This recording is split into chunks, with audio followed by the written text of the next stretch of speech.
with the Instant Shakespeare Company presenting the Shaw Project, presenting the Dramatist, or Stop Him Who Can.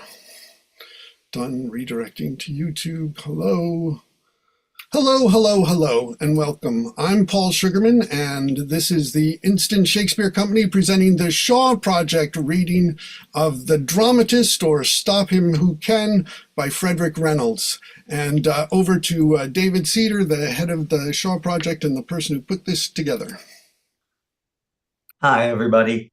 Actually, I think of this as more as an instant Shakespeare reading because Dramatist is an actual late 18th century play, which I discovered in one of my anthologies. And for some reason, it's pretty much unknown these days. I've never heard of a production of it. And it turns out to be, well, I hope you'll find it as we do, quite a delicious piece. I'm going to introduce the cast, going round robin. I'm David Cedar. I will be reading Lord Froth. Mark? I'm Mark Gehring, and I'll be reading Hetty Neville. And I'm Bill Bleckenberg, and I'll be reading Florville. Who just said that? Bill. Angus? I'm Angus Hepburn from London, reading Vapid the Playwright. Anna? I'm Anna Cody. I'm reading Marianne. And Paula? I'm Paula Hosa, and I'm reading Lady Wait For It. Kate? Kate, your sound's off, Kate.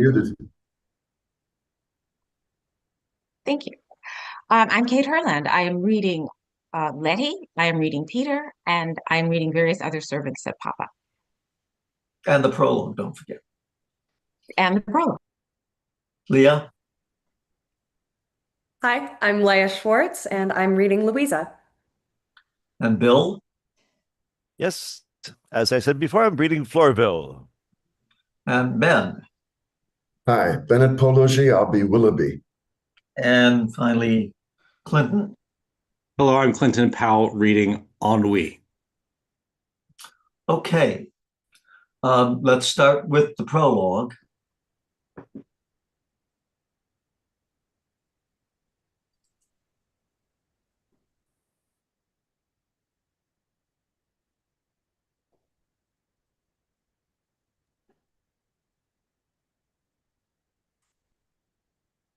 In blessed land, through every varying age, public and private life have had their rage. In good King Arthur's days, with cumbrous shields, the iron champions pranced upon the field. Relentless beauty bade the knights advance and bear their rage romantic on their lance. From length of time, thus fury found its death, and wiser fashions marked Elizabeth. Her modest dreams were formed of mildest fluff, but checked presumption by a monstrous ruff. Their breakfast rage, all delicacy shocks. Early they picked the pinions of an ox, then rode in state behind the sceptred fair, on horseback, full as well as my lord mayor. These modes, howe'er, are altered. Of late, beef, but not modesty, is out of date. For now, instead of rich sirloins, we see green calfhash, yellow callipee. Now ladies shine from phaetons afar, and very soon perhaps may learn to spar. At leisure hours they work settees and chairs, or waste their youth on pudding or on prayers. Each modest dame may quit her carasposa to take a hug with Humphreys or Mendoza. As thus the manners differ, writers try to trace the whimsical variety with observation soft and mirror true. Present each reigning folly to the view. Yet, cold, our author's scene all rage outgoes. A new, eccentric character he shows. No doughty Quixote and no modern fighter. A dramatizing hero. Play inditer. One who, to gain applause, like wits in vogue, torments with prologue or with epilogue. At every hour, with incident he meets, thinks he sees processions in the streets. Common life will unitize, expect. Looks up to potlucks for stage effect, and so misled that if his wife should die, she made a charming exit, he would cry. But let not our comedy forestall or court your judgment till the curtain fall. Meanwhile, we strive your patience to beguile and win from loveliest lips brightening smile.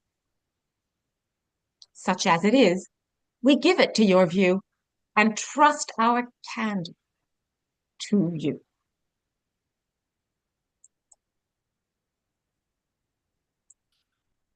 Act 1, Scene 1, The Grove at Lady Waitford's house.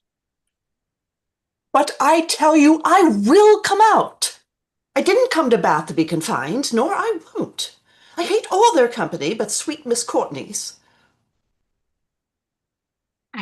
There, Miss Marianne, you grow worse and worse every day.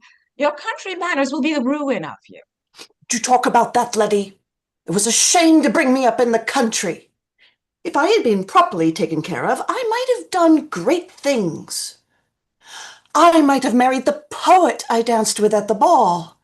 But it's all over now. She'll never get a husband, and what's worse, my aunt did it on purpose. She ruined me, Letty, that nobody else might. You talk. I hope Miss Courtney hasn't taught you all this. No, she's a dear creature. She has taught me many things, but nothing improper, I'm sure. Pray, has she taught you why she never plays a tune but the one we heard just now? Yes, and if you'll keep it a secret, I'll tell you, Letty. Mr. Harry Neville taught it her last summer, and now she's always playing it because it puts her in mind of the dear man. When it is ended, don't you observe how she sighs from the bottom of her dear little heart? Wow. No, so they have. She won't see him, and I believe my aunt, Lady Waitfort, has been the occasion of it. Poor Mr. Neville! I wish I could assist him, for indeed, Letty, I always pity anybody that is crossed in love. It may be one's own case one day or other, you know. True. For the same reason, I suppose you rejoice when it is successful. I'm sure now the intended marriage of Lady Waitford and Lord Scratch gives you great pleasure. What? The country gentleman who has lately come to his title? No, if you'll believe me, I don't like him at all. He's a sour old fellow, is always abusing our sex, and thinks there is only one good woman under heaven. Now, I'm sure that's a mistake, for I know I'm a good woman, and I think, Letty, you are another. Yes, let's hope so. Though I confess I think your aunt is better than either of us. Well, shame for you. She is a woman of sentiment, and hums you over with her flourishes about purity and feelings. Feelings! Faith, she ought to be ashamed of herself. No other woman would talk in that manner. You mistake her. She is a woman of virtue. Can't help feeling for the vices and misfortunes of others. Then why can't she do as I have done, Letty? Keep her feelings to herself. If I had given way to them half so much as she has, oh, Lord, I don't know what might have been the consequence. For shame! You never hear Lady Whitford speak ill of anybody. No, how should she, when she talks of nobody but herself? Well, your opinion is of little weight. My lord sees her merit and has come to Bath on purpose to marry her. He thinks her a prodigy of goodness. Then pray let him have her. Every fool knows so, to be sure he does. Letty, that a prodigy of goodness is a very rare thing. But when he finds her out, faith, it will be a rare joke when he finds her out. Painful, Miss Marianne. Do speak a little intelligibly and remember your aunt's favorite observation. What is it? I forgot. That good sentiments are always plain. Yes, so are good women. Bid her remember that, Letty. Say no more. Here she comes, and Mr. Willoughby with her.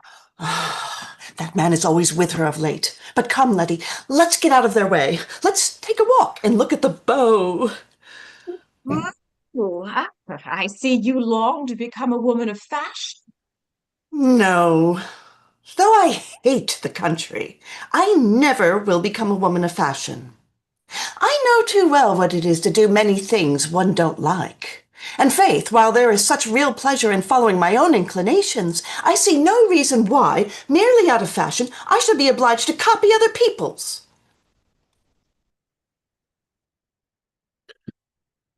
When my lord returns, tell him I'm gone to Lady Walton's and shall be back immediately. Then your ladyship is certain Harry Neville is arrived? Yes, the ungrateful man arrived last night, and as I yet mean to consult his happiness, I have written to him to come to me this evening. But I will ever oppose his union with my lord's ward, Louisa Courtney, because I think it will be the ruin of them both. And you know, Willoughby, one cannot forget one's feelings on those occasions. Certainly. Ennui, the time killer, whose only business in life is to murder the hour, is also just arrived, and my lord is resolved on his marrying Louisa instantly. True, and only because he'll make a quiet member for his brother in the West. But for various reasons, I am determined she shall be yours. Yet it must be done artfully. My circumstances are deranged, and an alliance with my Lord Scratch is the only hope of relief. Such are the fruits of virtue, Willoughby. Well, but her fortune is entirely dependent upon my lord's consent, and how is that to be obtained? You know I am no favorite, and ennui is a great one. I know it, and therefore we must incense him against ennui.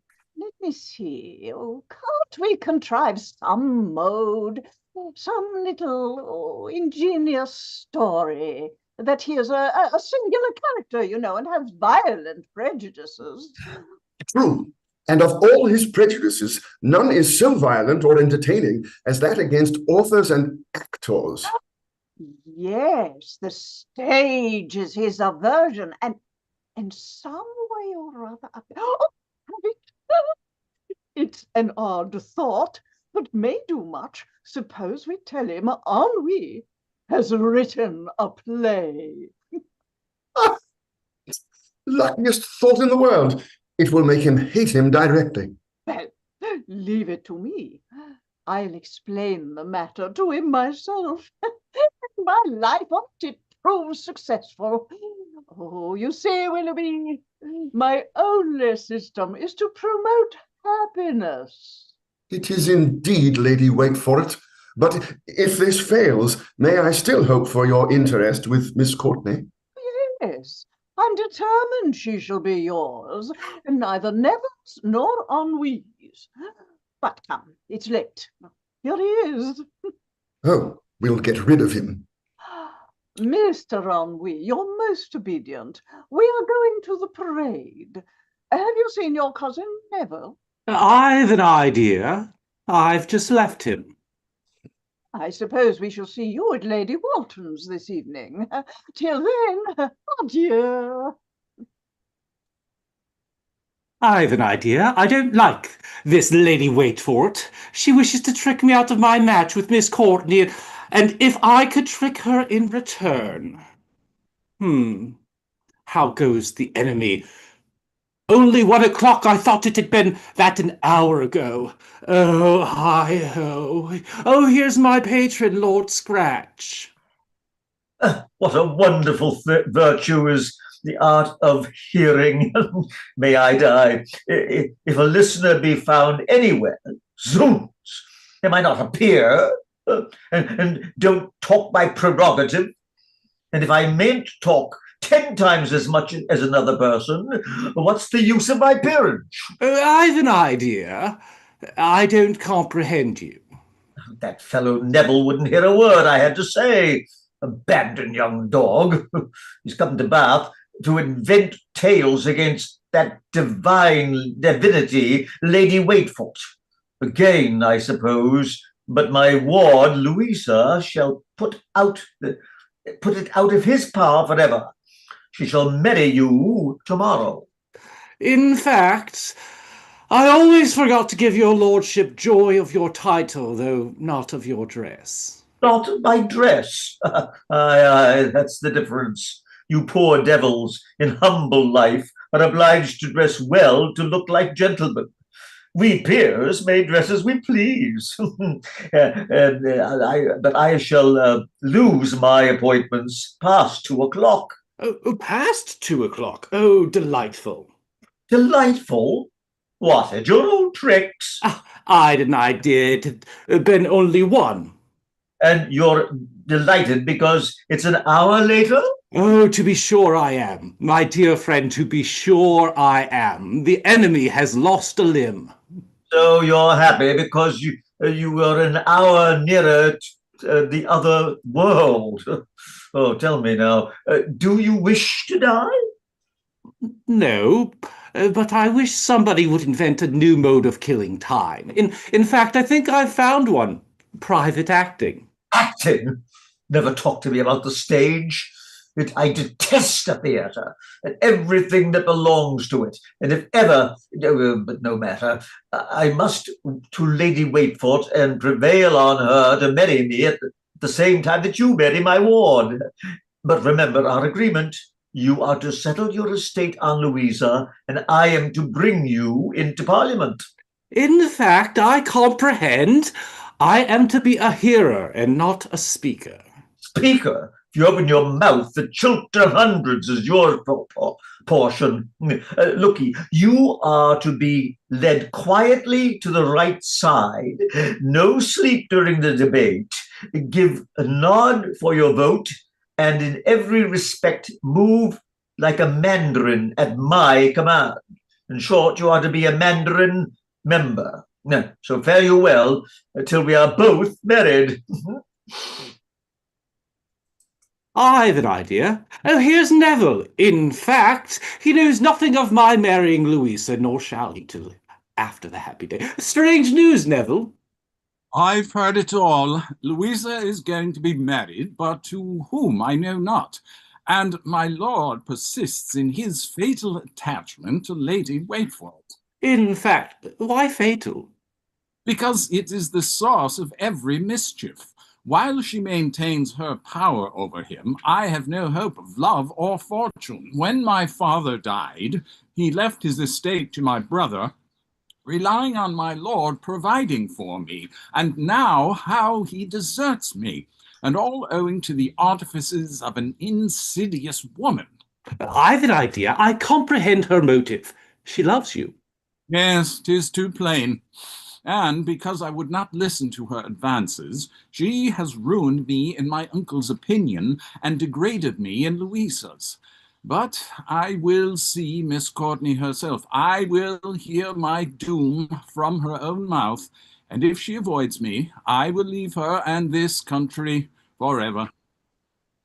Letter, sir. Without direction? What can it mean? Well, sir, 'tis from Lady Waitfort. The servant who brought it said her ladyship had reasons for not directing it, which she would explain to you when she saw you. Oh, the old stratagem.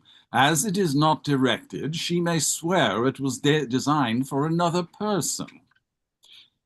Sir, I have heard of your arrival at Bath, and, strange as my conduct may appear, I think it is a duty I owe to the virtuous part of mankind to promote their happiness as much as I can. I have long beheld your merit, and long wished to encourage it. I shall be at home at 6 this evening. Yours, A. Waitfort. In fact, a very sentimental assignation that would do as well for any other man. If I show it to my lord, I know his bigotry is such that he would, as usual, only suppose it is a trick of my own. The more cause there is to condemn, the more he approves. I've an idea. He's incomprehensible. In fact, who have we here? As I live, Vapid, the dramatic author. He is come to Bath to pick up characters, I suppose. In fact, pick up? Yes, he has the ardor scribendi upon him so strong that he would rather you'd ask him to write an epilogue to a new play than offer him your whole estate. The theatre is his world, in which are included all his hopes and wishes. In short, he is a dramatic maniac. And to such an extent does he carry his folly that if he were not the best-natured fellow in the world, everybody would kick him out of doors. Has he not a share of vanity in his composition? Oh, yes. He fancies himself a great favorite with the women. Oh, then, I've an idea. I've got a thought, by which you may revenge yourself on Lady Waitfort. In fact, give him the letter. He'll certainly believe 'tis meant for himself. Ah, my dear friend, 10,000 thanks. We'll flatter his vanity by persuading him she is young and beautiful, and my life on it, it does wonders. But hush, here it comes. Vapid, I rejoice to see you. 'Tis a long time since we met.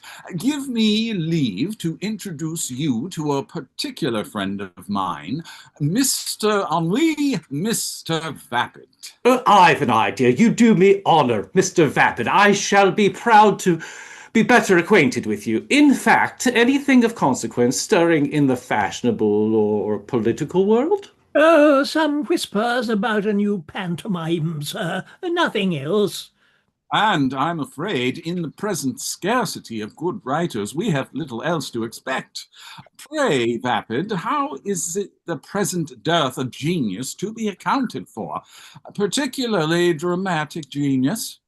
Why, as to dramatic genius, sir, the fact is this: to give a true picture of life, a man should enter into all of its scenes, should allow nature, sir. But modern authors plunder from one another the mere shades of shadows. Now, sir, for my part, I dive into the world, I search the heart of man. It is true I'm called a rake, but upon my soul I only game, drink, and intrigue, that I may be better able to dramatize each particular scene. Aha, good excuse for profligacy. But tell me, Vapid, have you got any new characters since you came to Bath? Faith, only two, and those not very new either. In fact, may we ask what they are? If you don't write. No, we certainly do not. Oh, then I'll tell you.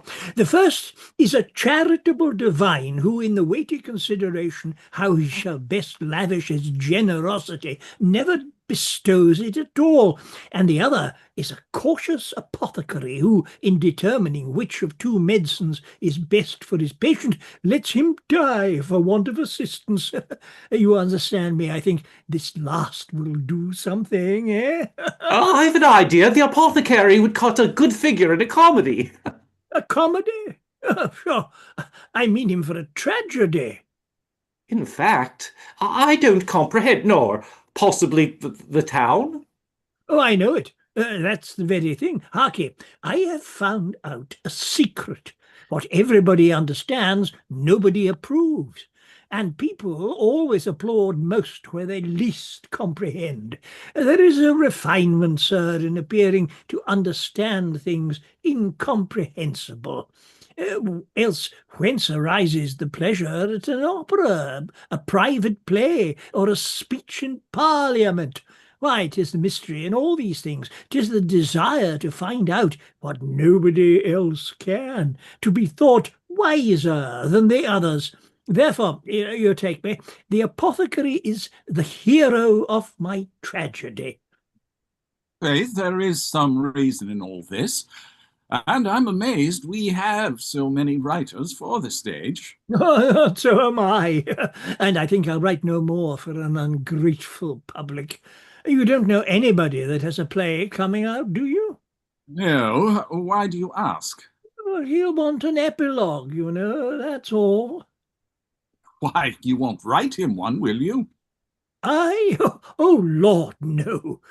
But genius ought to be encouraged, and as he's a friend of yours, what's the name of the play? I really don't know anybody that has written one. Oh, yes. Yes, you do. Upon my word, I do not. A cousin of mine, indeed, wrote one for his amusement, but I don't think he could ever be prevailed on to produce it on the stage. He prevailed on? Oh, the manager, you mean. But what did you think on it? I never read it, but I am told it is a good play, and if performed vapid, he will be proud of your assistance. I'd speak in time because it is material. Many a dull play has been saved by a good epilogue. True, but I had almost forgot why vapid, the lady in the grove, will enlarge your knowledge amazingly. I've an idea she is the pattern of perfection. The paragon of beauty. Ah, vapid, I would give worlds for the coldest expression in this letter. But that letter? What do you mean by that letter? And you really pretend not to know the young lady wait for it? No, I haven't spoken to a woman at Bath. Oh, but a sweet girl I danced with at the ball, and who she is, by the Lord, I don't know. Well, but, vapid, young lady Waitforth, she loves you to distraction. As I hope for fame, I never heard her name before. Then she has heard yours and admires your genius. However, read the letter and be satisfied she loves you. Uh, um, uh, uh, Arrived at Bath, a duty I owe, virtuous part of mankind, beheld your merit, wish to encourage. 6 this evening, A. Waitthorpe, Grove. Oh, yes, it's plain enough now. She admires my talents. It isn't the first time, Neville, this has happened. Oh, sweet, fond fool. I'll go and prepare myself directly. I do, vapid. She'll be all on fire to see you. All on fire? Oh, I suppose so. She admires my talent. It isn't the first time, Neville, this has happened. Sweet, fond fool. I'll go and prepare myself directly. Do, vapid, do. She's all on fire to see you. All on fire? Oh, well, I suppose so. Write a play, Neville, write a play. You see the effect of the muses and graces when they unite.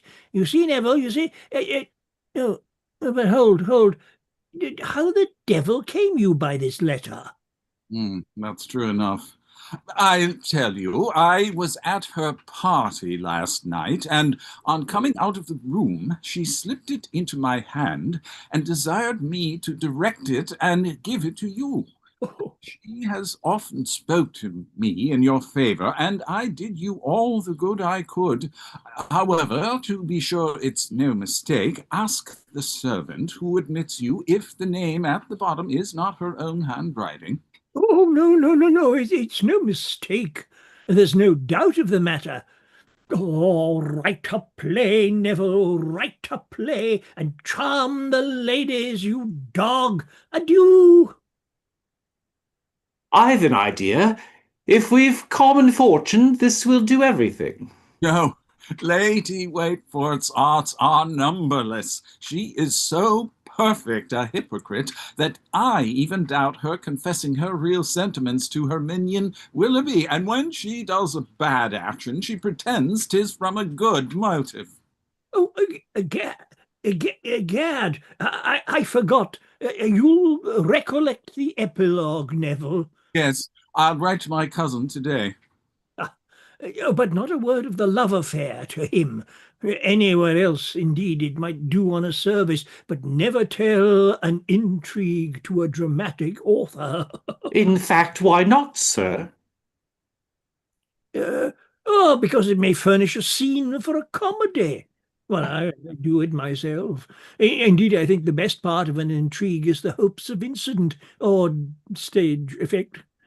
However, I cannot stay. I will walk with you, I in pursuit of my brother, you of your mistress. I, Neville, there it is. Now, do take my advice and write a play. If any incident happened, remember, it is better to have written a damned play than no play at all. It snatches a man from obscurity, and being particular, as this world goes, is a very great thing. But I confess I have no desire to get into print. Oh, get into print? Ah, everybody gets into print now. Kings and quacks, peers and poets, bishops and boxers, tailors and trading justices. Can't go lower, you know. All get into print. But we soar a little higher. We have privileges peculiar to ourselves. Now, sir, I, for my part, can talk as I please, say what I will. It is sure to excite mirth. For supposing you don't laugh at my wit, I laugh myself. And that makes everybody else do the same. So, allons! I've an idea. No bad mode of routing the enemy. Act the second, scene one, an apartment in Lady Wakefoot's house. 2 chairs. Sir, my lady will wait on you immediately. Hark, sir, is this young lady of yours very handsome? Sir? Is your young mistress, sir, very handsome? Yes, sir, my young mistress is thought a perfect beauty. Oh, charming. What age do you reckon her? About 20, sir? Oh, the right interesting age. And fond of the drama, I suppose? Sir? Very fond of plays, I presume. Oh, yes, sir, very fond of plays or anything relating to them. Oh, delightful. Now I am the happiest dog alive. Yes, yes, vapid. Let the town damn your plays. The women will never desert you. Oh, you needn't stay, sir. That's a good sign. That fellow isn't used to this kind of business, so much the better. Practice is the destruction of love. Yes, and I shall indulge a beautiful woman, gratify myself, and perhaps get the last scene for my unfinished comedy. Sir, you're most obedient. Ma'am. Pray keep your seat, sir. I beg I mayn't disturb you. Oh, by no means, ma'am. Give me leave. But who the devil have we here? I am told, sir, you have business for Lady Whitefont? Oh, yes, ma'am, being my first appearance in that character, but I could wait whole hours for so beautiful a woman. Sir. Oh, yes, I am no stranger to her charms, sweet young creature. Nay, dear sir, not so very young. Oh, your pardon, ma'am. And her youth enhances her other merits. But she has one charm that surpasses all. Has she, sir? What may that be? Her passion for the stage. Sir. Yes, her passion for the stage. That, in my mind, makes her the first of her sex. Sir, she has no passion for the stage. Oh, yes, yes, she has. But I protest she has not. But I declare and affirm it is a fact. She has a strong passion for the stage and a violent attachment for all the people that belong in it. Sir, I don't understand you. Explain. Hark ye, we're alone. I promise it shall go no further, and I'll let you into a secret. I know. Well, what do you know? I know a certain dramatic author with whom she... He had a letter from her this morning. What? Oh, yes, an assignation. Don't be alarmed. The man may be depended on. He is safe, very safe. Long in the habit of intrigue. A good person, too. A very good person indeed. Amazement! Harkee, he means to make her happy in less than half an hour. Sir, do you know who you're talking to? Do you know who I am? No? How the devil should I? Then no, I am Lady Waitfort. You, Lady Waitfort? Yes, sir, the only Lady Waitfort. Mercy on me. Here's incident. Yes, and I am convinced you were sent here by that traitor Neville. Speak, is he not your friend? Yes, ma'am. I know Mr. Neville. Here's equivoc. Oh, this is some trick, some stratagem of his. He gave you the letter to perplex and embarrass me. Gave the letter? Oh, gad, that's great. Pray, ma'am, give me leave to ask you one question. Did you write to Mr. Neville? Yes, sir. To confess the truth, I did, but from motives... Oh, stop, my dear ma'am, stop. I have it now. Now, let me be clear. First, you send him a letter, is it not so?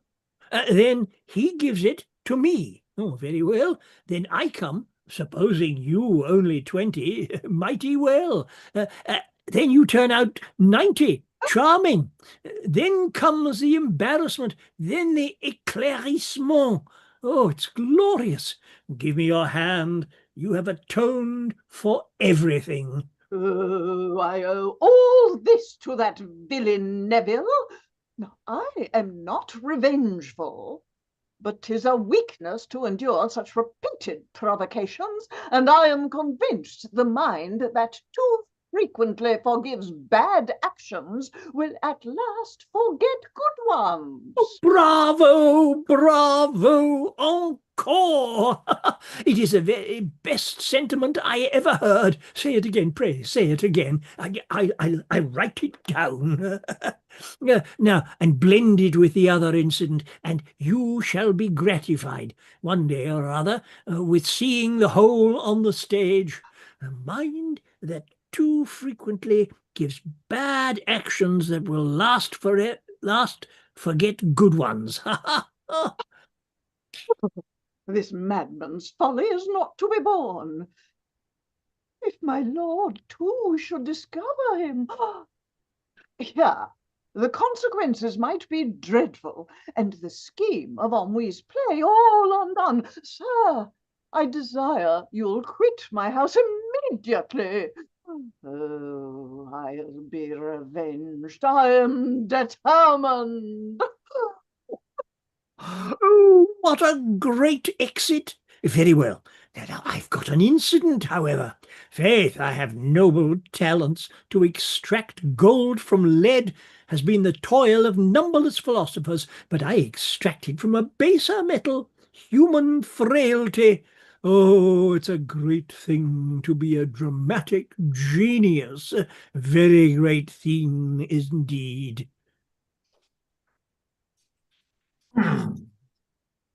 Sir, your most devoted...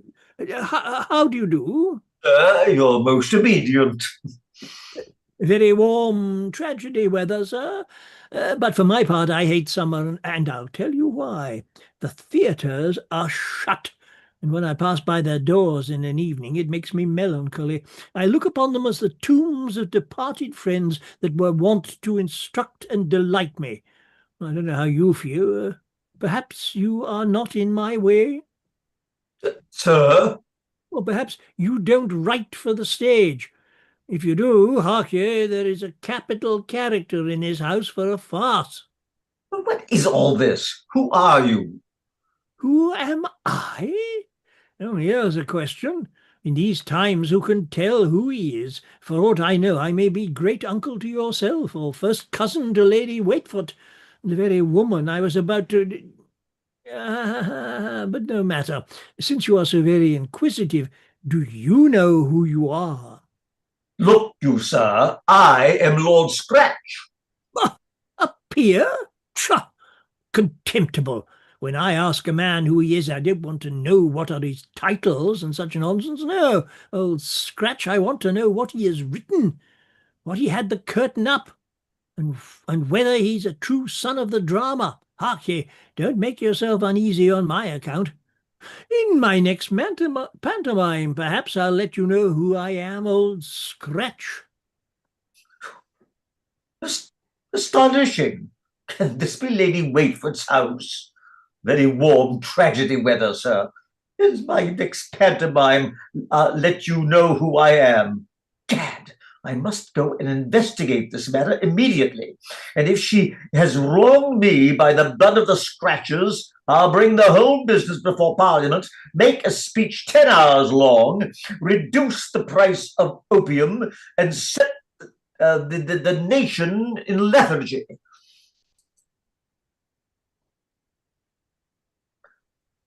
Scene 2. The library at Lady Waitford's house. A sofa and 2 chairs. Either this house is a labyrinth, or I, in reflecting on my incident, have forgot myself. For so it is, I can't find my way out. Oh, who have we here? By the 60th night, my little partner. The poet I danced with. He little thinks how much I've thought of him since, sir. Ma'am? I hope, sir, you caught no cold the other night. Oh, no, ma'am. I was much nearer a fever than a cold. Pray, ma'am, what is your study? I have been reading All for Love. Pray, sir, do you know anything about plays? Oh, know anything about plays? Ah, there's a question. I know so much about them that I once acted at a private theatre. Did you? Then you acted for your own amusement and nobody else. What was the play? I can't tell. Can't tell? No, nobody knew. It's a way they have. Then they never act a play of mine. With all this partiality for the stage, perhaps you would be content with a dramatist for life, particularly if his morals were fine. Lord, I don't care about fine morals. I'd rather my husband had fine teeth. And I'm told most women of fashion are of the same opinion. Well, to be sure they are. But could you really consent to run away with a poet? Faith, with all my heart. They never have any money, you know, and as I have none, our distress would be complete. And if we had any luck, our adventures would become public, and then we should get into a novel at last. Into a prison, more probably. She goes on this way. I must dramatize her first and run away with her afterwards. Come, are you ready? My lord, sir, I'll wait in the library. Oh, Lord, my aunt, what's to be done? What's to be done? Why? She mustn't find you here. She'll be the death of us. She is so violent. Well, I'm not afraid. Oh, she's no manager. If you have any pity for me, here, hide yourself for a moment behind the sofa, and I'll get her out of the room directly. Oh, behind the sofa? Oh, here's an incident. Nay, pray, she's here. Come, quick, quick.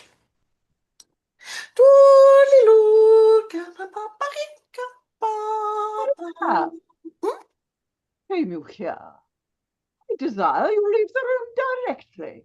Leave the room, aunt? Yes, leave the room immediately. What are you looking at? Oh, nothing, aunt, nothing. Lord, Lord, what will become of poor Mr. Poet? So, here's my lord.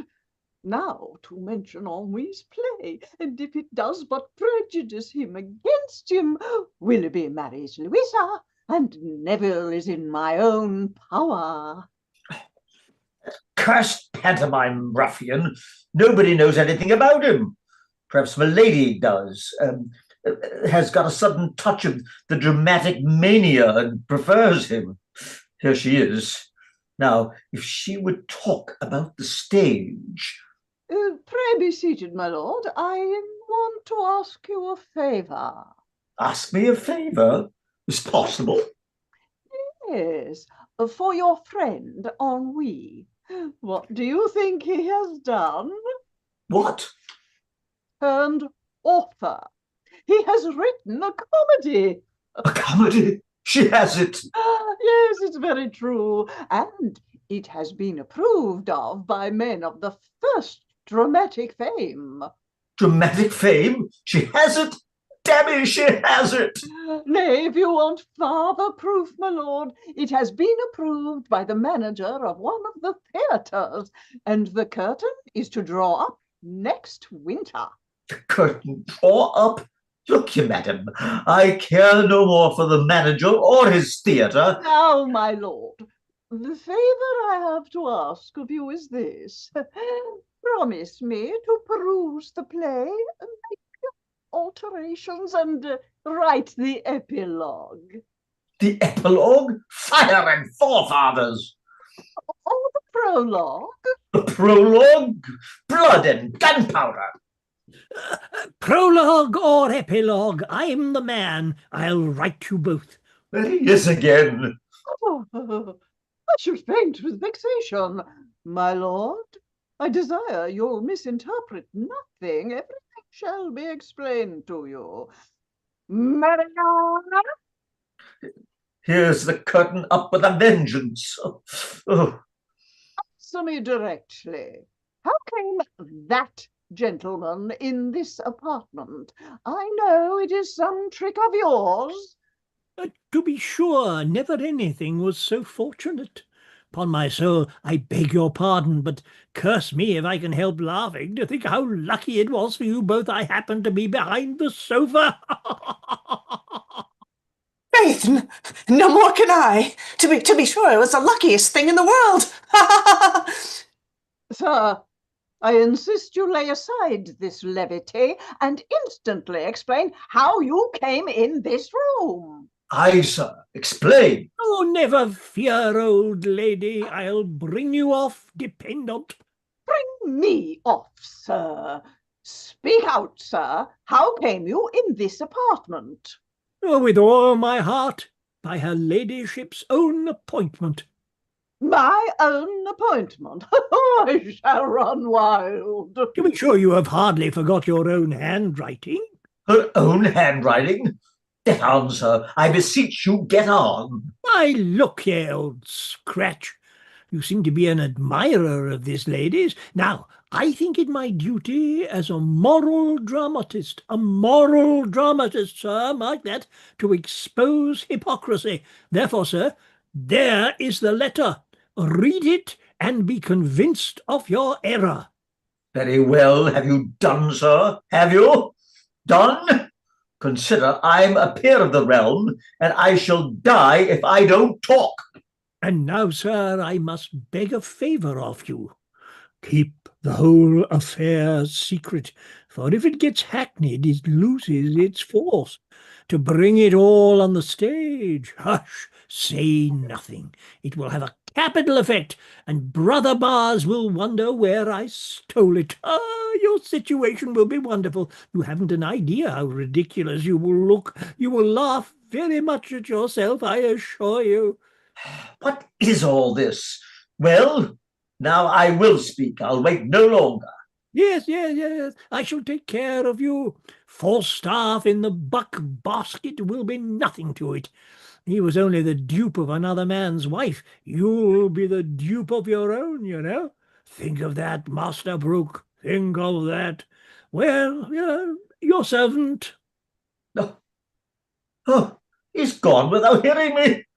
And there's an end of everything. For here I stand, once a barrister, since a country gentleman, and now a peer. And though I have made the 20 attempts to speak, I can't be heard a syllable. Mercy, what is this world coming to? Appear and not be heard? My lord, assured of my innocence, I have no doubt of justifying my own conduct, and even by means of that letter increasing your affection. It was written by another person, your ungrateful nephew. My nephew. Yes, sir. I could not perceive him losing the esteem of his friends without having the desire to reclaim him. Indeed, I knew no better mode of fulfilling my project than by personally warning him of his situation. For this purpose, I wrote that letter, and I never thought it would have been thus misused. If there is any improper warmth in the expressions, it only proceeds from my anxiety of ensuring an interview. I hope, sir, you are satisfied. Why, I believe you, my lady, and I should be perfectly satisfied if I could forget your passion for the stage and that madman behind the sofa. As to that, sir, this young lady can best inform you. I desired him to leave the house an hour ago. I'm afraid my only way is to confess all. My lord, if I confess the truth, I hope you'll prevail on my aunt to forgive me. Tell me what you know, and I'll answer for your forgiveness. Well, sir, I found the gentleman alone, and not having had a tete-a-tete a long time, I pressed him to stay, and on hearing your voice, I put him behind the sofa, that you might not think anything had happened. And indeed, sir, nothing did happen, upon my word. He's as quiet, inoffensive a gentleman as yourself. My fears are over. Oh, you finished composition, come to my arms. And when I suspect you again, oh, this cursed cough takes one so suddenly. I've an idea. Florville is arrived. In fact, I just now spoke to him. Florville arrived. Come, milady, let us go and see what his travels have done for him. Hark, young lady, prepare for your interview with Louisa, and remember, you make a Mandarin member. Come, milady. Nay, never irritate your feelings. So, poor Mr. Neville is to lose Miss Courtney. Her present quarrel with him is so violent that she may marry this idiot merely in revenge. If I could dupe him now and ensure her contempt, I'll try. Mr. Ennui, have you seen your intended... No. So I thought. Why, you'll never please her while you remain as you are. You must alter your manners. She is all life, all spirits, and loves a man the very opposite. I've an idea. I'm very sorry. In fact, how can I please her? Oh, there's the difficulty. Let me see. The sort of man she prefers is, you know, Sir Harry Hustle, a man all activity and confidence, who does everything from fashion and glories in confessing it. Sir Harry Hustle? In fact, he's a modern blood of fashion. I know, that's the reason she likes him, and you must become the same if you wish to win her affection. A new dress, bold looks, a few oaths, and much swaggering affects the business. That's right. Oh, you're the very man already. I'm a lad of fashion. Oh, damn me. I've an idea. I shall fall asleep in the midst of it. No. Go about it directly. See Sir Harry Hustle, and study your conversation beforehand. But remember, Louisa is so fond of fashion that you can't boast too much of its vices and absurdities. If virtue was the fashion, I should be virtuous. I should. Oh, damn me. That's the very thing. Well, goodbye, Mr. Ennui. Success attend you. Mind you talk enough. Talk? I'll talk till I fall asleep. I will, damn me. Act the third, scene one, a saloon in Lady Waitford's house. Louisa discovered reading. Hi-ho, these poets are wonderfully tiresome. Always on the same theme. Nothing but love. I'm weary of it. Ungenerous Neville. How could he use me so cruelly? To attempt to gain my affections, then address another? Lady Waitfort has convinced me of the fact. I can never forgive him. Yet I fear I love him still. Well, I'll even go examine my heart and determine whether I do love him or not. Mr. Neville, I thought, sir, I had desired we never meet again. It is true, madam, and I mean to obey your commands, hard as they were implicitly obey them. But I came hither to welcome my brother, and not to intrude on the happiness of her I am doomed to avoid. If I remember, sir, truth was ever amongst the foremost of your virtues. Yes, and I am confident you have no reason to doubt it. Though you have cause to censure my presumption, you have none to suspect my fidelity. Oh, no, I don't suspect your fidelity in the least. But when people are faithful to more than one, Mr. Neville. I don't understand you, ma'am. It is no matter, Mr. Neville. You may spare yourself any trouble in attempting to justify your conduct. I am perfectly satisfied, sure, sir, I'll assure you. Oh, do not leave me in this anxious state. Perhaps this is the last time we shall ever meet, and to part thus would embitter every future moment of my life. Indeed, I have no hopes that concern not your happiness, no wishes that relate not to your esteem.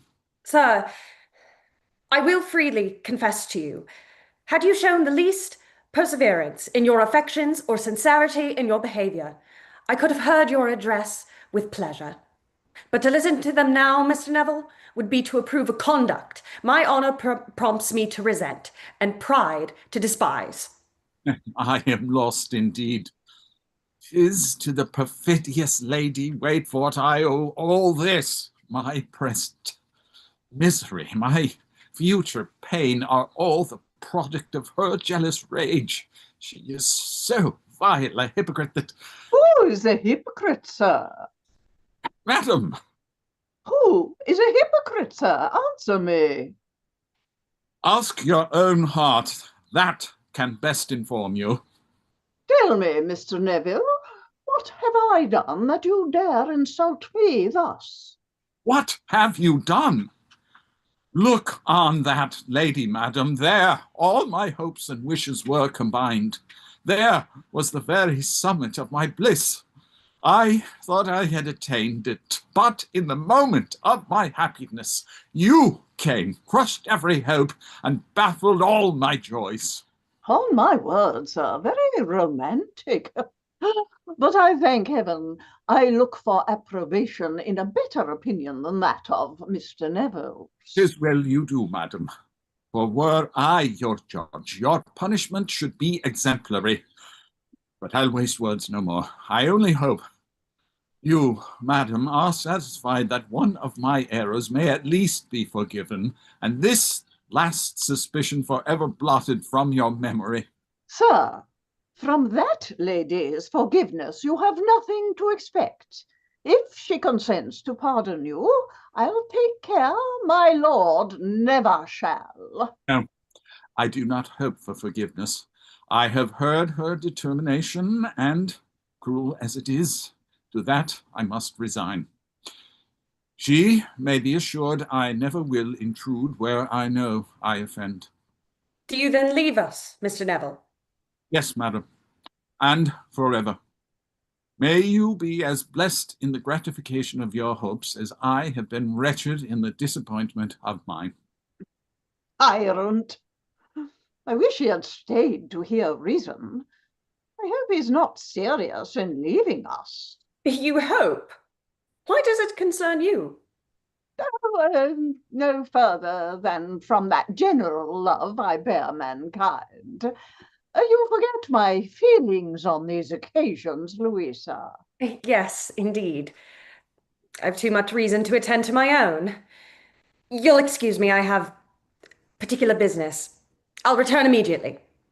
Oh, The cause of her confusion is evident. She loves him still. But they never shall meet again. I have already sent a letter to Willoughby, which imparts a scheme I have long cherished. My lord, in his anger about my stage mania, has forgot Ennui's play, so that there may be no bars to Willoughby's happiness. I am determined Louisa shall be his this very night.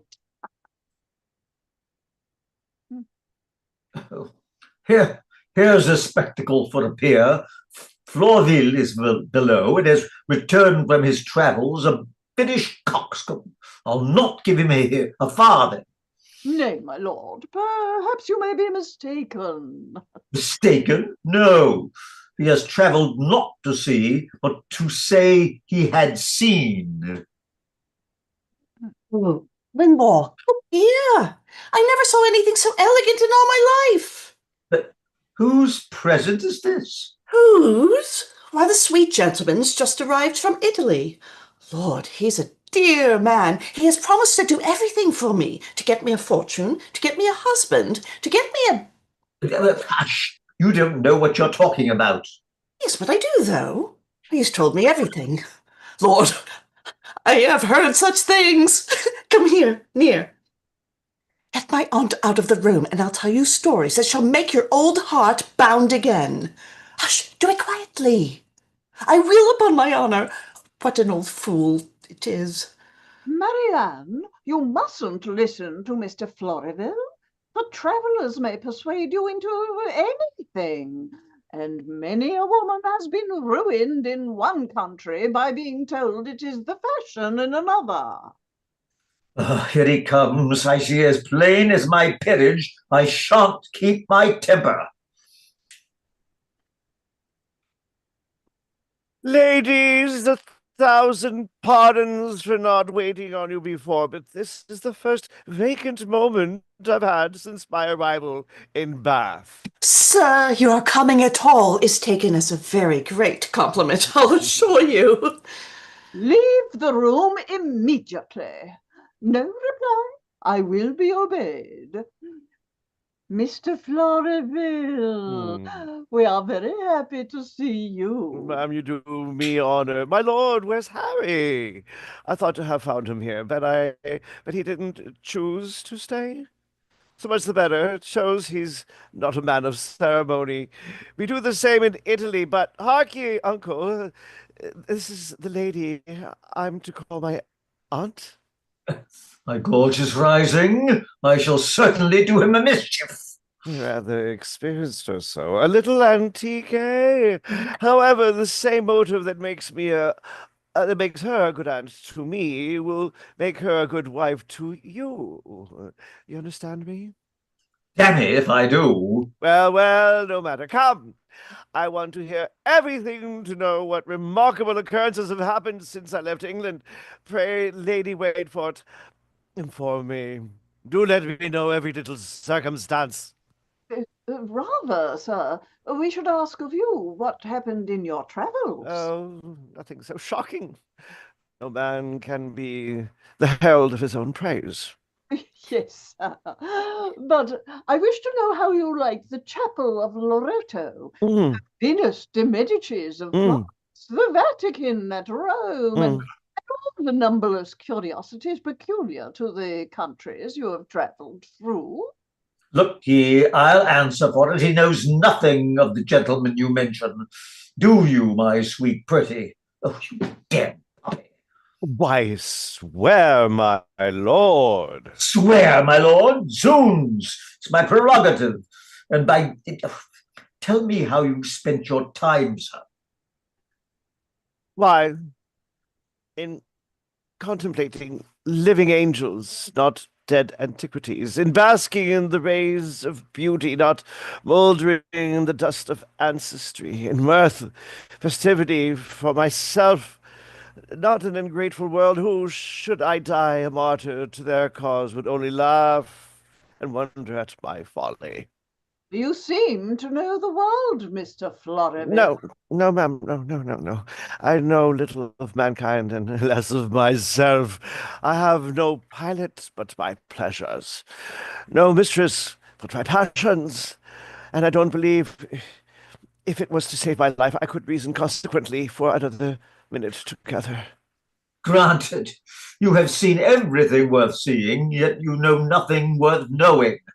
And now you have just knowledge enough to prove yourself a fool on every subject. Vastly well, my lord. Upon my word, you improve with your title, but I am perfectly satisfied, believe me, for what I don't know. I take for granted it's not worth knowing. Therefore, we'll call another topic. I'm in love, my lord. In love? Mhm. And with who, sir? Can't you guess? No, sir, I cannot. With one that will please you very much. At least ought to please you. You'll be in raptures, dear uncle. Raptures? Mhm. I shall be in agonies, my dear nephew. You have known one another. Oh, you have known one another a long while, yet you haven't met year for years. You have loved one Anne for a long while, yet you quarreled not an hour ago. You have different from one another, and your lives, your oh, where am I? And all your lives, yet you are likely to be friends as long as you live. And above all, the person is now in the house. In this house? Mhm. Let me know who it is this moment, or by the blood of the scratches, Let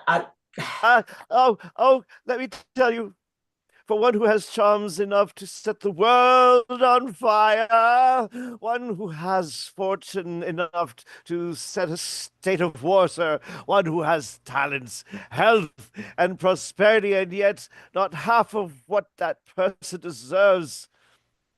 Can you tell now, sir? No, sir, and if you don't tell this instant, Then I will tell you. It's myself, sir. My own charming self. I have searched the world over and I can't find anyone I like half so well. Ah! Oh, I won't disgrace myself. I won't lower my dignity of peerage by chastising a commoner. Else you prince of butterflies. Come, my lady. Look ye, sir, I intend to be handed down to posterity, and while you are being lampooned in ballads and newspapers, I mean to cut a figure in the history of England. So come along, my lady, and the history of England, you nincompoop, you coxcomb. Oh, I can't believe. A coxcomb. One moment, I have to gather myself. In the face of, if the face is a picture of the mind, that intended aunt of mine is a great hypocrite, and the story I heard of the poet proves it. But now for a frolic. God, it's very strange. I could never return and become a serious thinking being.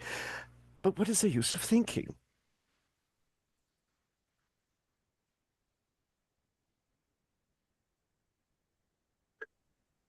Act, Tell act, your, act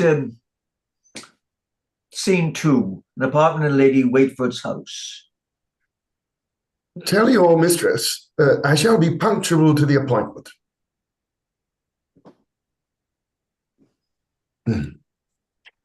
So, thanks to fortune, Lady Waitford has at length consented to my entreaties, and this night makes Louisa mine forever. Now to read the letter once more. Louisa accompanies me tonight to Lady Walston's, which you know is at the extremity of town. On some pretext or another, I'll tell her I have ordered the servant at the back gate,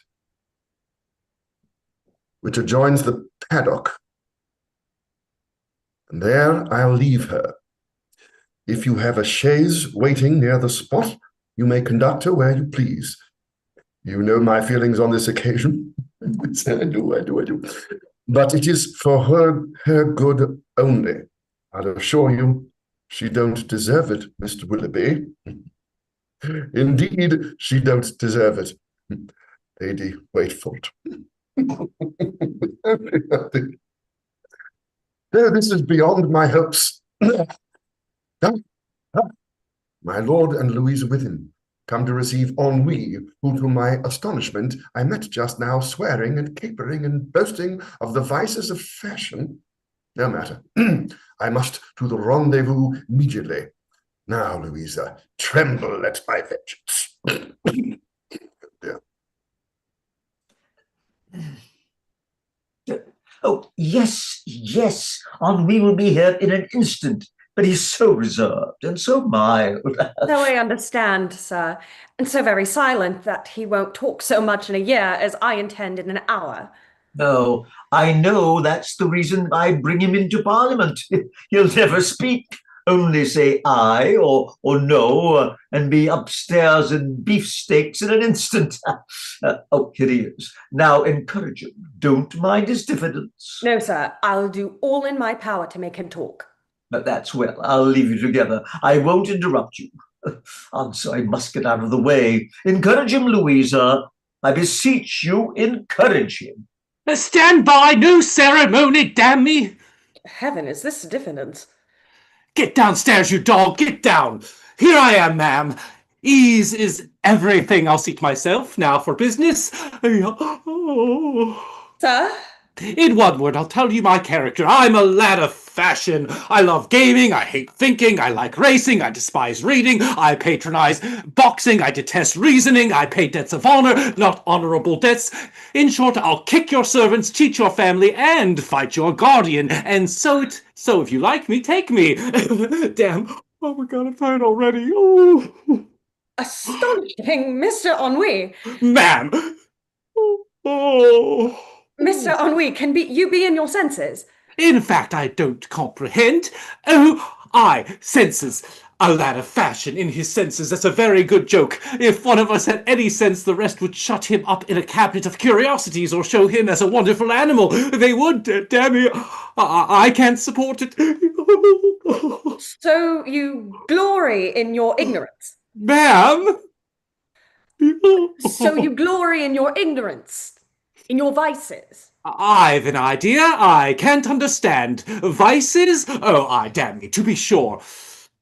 You must be wicked or you can't be visited. Singularity is everything. Every man must be a character, and I'll tell you how I first got mine. I pretended to intrigue with my friend's wife, paragraphed myself in the newspapers, got caricatured in the print shops, made the story believed, was abused by everybody, noticed by my gallantry by everybody, and at length visited by everybody. I was... Damn me, I'm cursed sleepy. Incredible! But if singularity is your system, perhaps being virtuous would make you as particular as anything. Vastly well. Gad, you're like me, a wit, and don't know it. How goes the enemy? Oh, more than half the day over. Toadalero. I'm as happy as if I were at a fire or a general riot. Come to my arms, thou angel, thou... Scratch, my friend, Scratch. Sit down, my old boy, sit down. We've settled everything. What is all this? Oh, she's to intrigue, and you and I are to go halves in the damages. Some rich old nabob we'll draw him into crime called bring an action directly and a £10,000 verdict at least. Oh, damn me. He's mad. Dramatic mania has bit him. Get a divorce, marry another, and go halves again. Damn me. Why, look, you imposter. You come here to pay your addresses to this lady, and wasn't I to bring you into Parliament for your quiet disposition? Oh, hold your tongue! Out of the way, Scratch! Out of the way, or I'll do you a mischief, I will! Oh, damn me! Oh, zounds! Oh, ain't I at the top of the beau monde, and don't I set the fashions? If I was to cut off my head, wouldn't half the town do the same? They would! Damn me! Oh, I get sleepy again. Here now, here's a Mandarin member. He'd have bred a civil war. Made 10 long speeches in a day. Cut your head off, indeed. Curse me, but I wish you would. You must be silent, man, then. You couldn't talk without a head, could you? Yes, in Parliament, as well without a head as with one. Do you think a man wants a head for a long speech? Oh, damn me. Her ladyship is waiting, ma'am.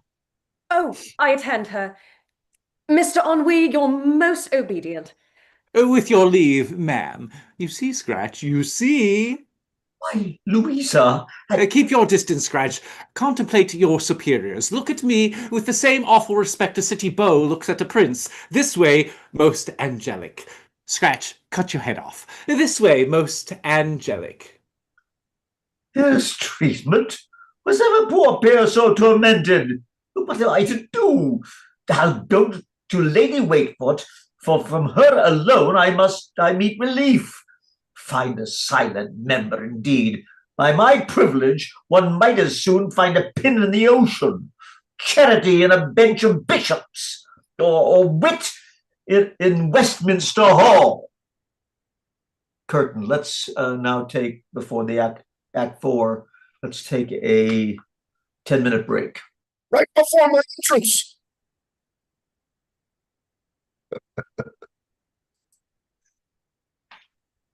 Sir David, are you there? Yes. Yes. Thank you for the play. This is wonderful silliness. So we're back about past.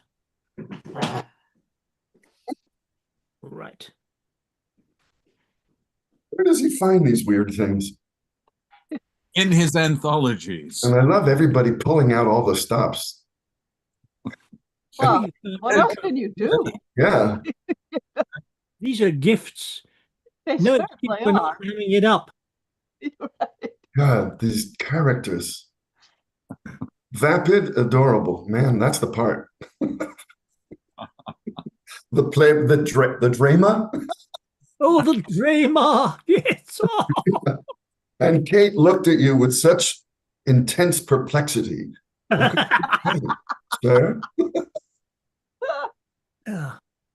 Well, I'm an old ham, you know. And How's the Hamlet?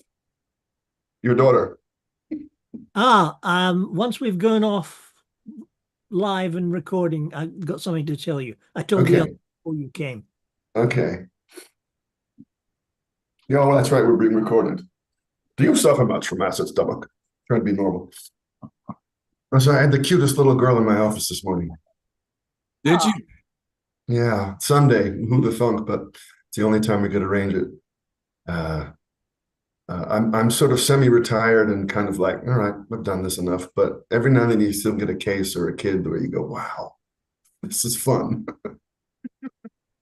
How much can you say about it? She was a nervous little 10-year-old, and so her mother asked if she could bring her dog. It was a first meeting. So we sat there with the dog. So I was, a pig in a poke, whatever the expression is, because little kids and dogs, that's all I need. Yeah. Yeah, that's perfect. I was walking my dog last night and ran into a mother pushing a stroller with her 3-year-old daughter in it. And the 3-year-old daughter unbuckled her seatbelt and got out because she wanted to see my dog. And she looked at him and she said, "Sit." And he did. And she was just ecstatic. And so she kept saying, "Sit." And I said, well, first she has to get up. She did a very nice job of training my dog. Let me out of these restraints and at that dog.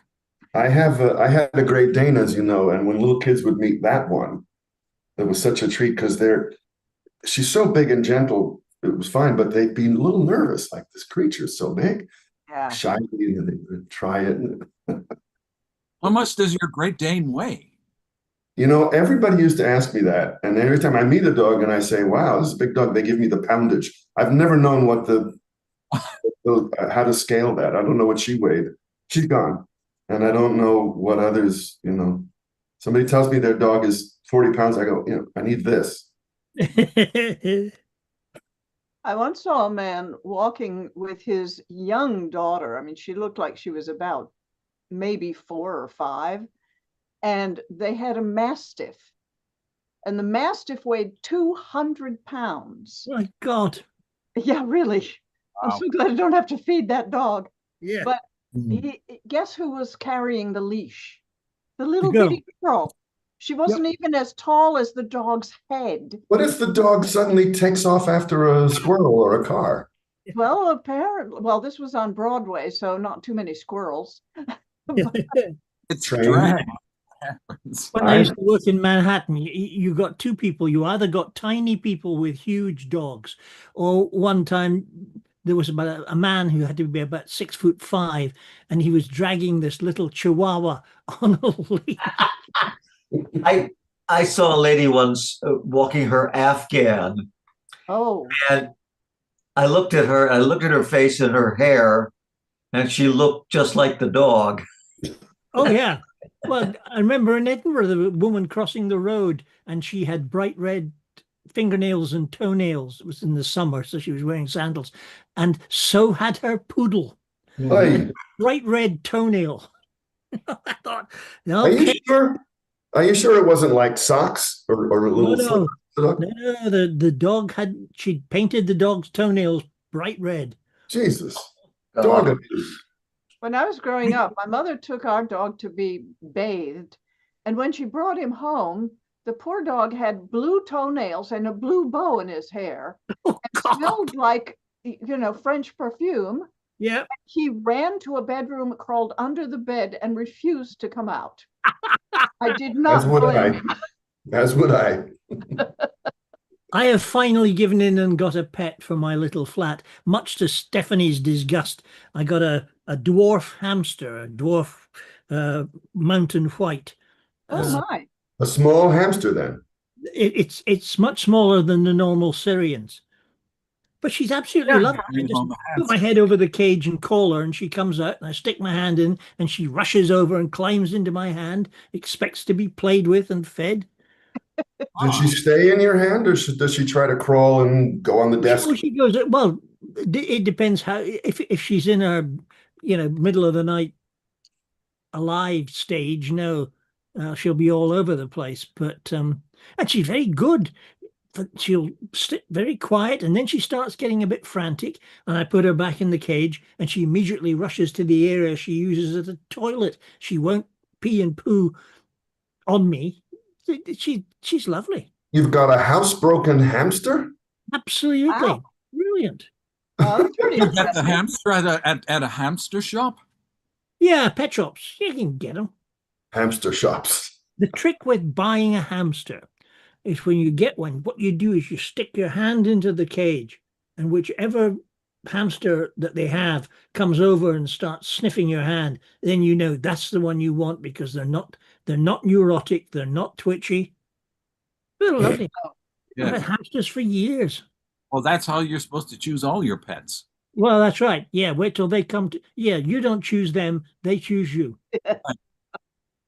Yeah, exactly. We saw a guy yesterday walking a dog. We're talking about mastiff. This was bigger than a mastiff, and it drooled constantly. And I said, wow, what do you do about the drool? He says, do laundry 3 times a week. Okay. I mean, it was yuck. I've I walked love dogs, and it was disgusting. down the street and looked behind me, and there's a Great Dane sometime once behind me. There was the head was above my above my head practically. Yeah, I was on the Elizabeth line in London, and there was this young woman with his enormous Afghan lying on the floor at her feet. And she was absolutely lovely. I mean, the Afghan was. The girl was nice as well. And I complimented on her. She said, "Yeah, it's quite surprising. This is only the third time she's been on the underground, and totally tranquil, totally Ah, fine. All these people walking past her with, feet and legs going on forever. Never batted an eyelid. You get a good one. You got a good one. Yeah, that's true. I I think would, it's I would prefer a cat or a dog. Well, ideally a cat, but I at my age, I don't feel that it's fair to take on a pet that's going to outlive you. let's We had a continue, fire. folks. We had a Back fire. into business. Everybody back? Bill, are you back? We ready to go? Yes, I am, and I fixed my PDF problem. All right, folks. I started scrolling down and kept going. It's like, oh crap. All right, here we go. Act 4, Scene 1. The paddock near Lady Walton's house. A view of the house at a distance and partly moonlit. Willoughby is alone.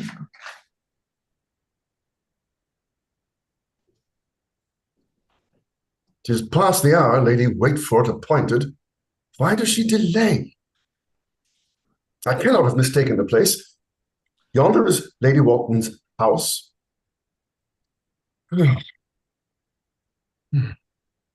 Would were all past, and Louisa safely mine. I hear a noise. By heaven, 'tis she. And with her all my happiness. I'll withdraw and observe them." My dear Lady Waitfort, why do you loiter here? We cannot find your servants in this place. Let us return to Lady Walton's. No, they must be here. I ordered them to wait in this very spot to avoid confusion. Now, what can have become of Willoughby? If you have the least sense of fear for yourself or regard for me, I beg we may return to Lady Walton's. No. I tell you, I ordered William at the back gate that he might conduct us through the paddock to our carriage. You know, we might have been whole hours getting through the crowd the other way. Oh, do be a little patient. Haven't I as much reason to be alarmed as yourself? Yes, but you have not the apprehension I have. I don't know why, but I am terrified beyond description. Never fear. Oh, yonder's Willoughby. Now for the grand design. Louisa, if you'll wait here a moment, I'll step to the next gate and see if they are there. They cannot escape us then. No, don't leave me. I wouldn't stay by myself for the world. Ridiculous, can't you protect yourself for an instant? Must you be all your life watched like a baby in leading strings?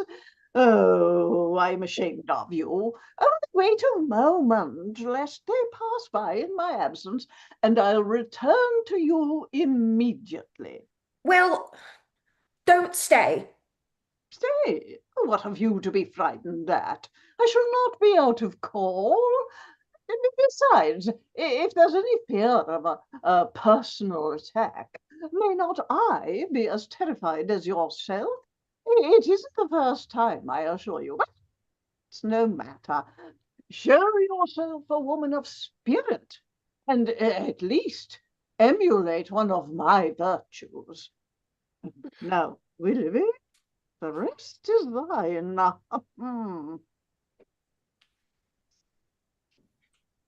"Be not alarmed, Miss Courtenay. Mr. Willoughby! Yes, madam, the man you most avoid.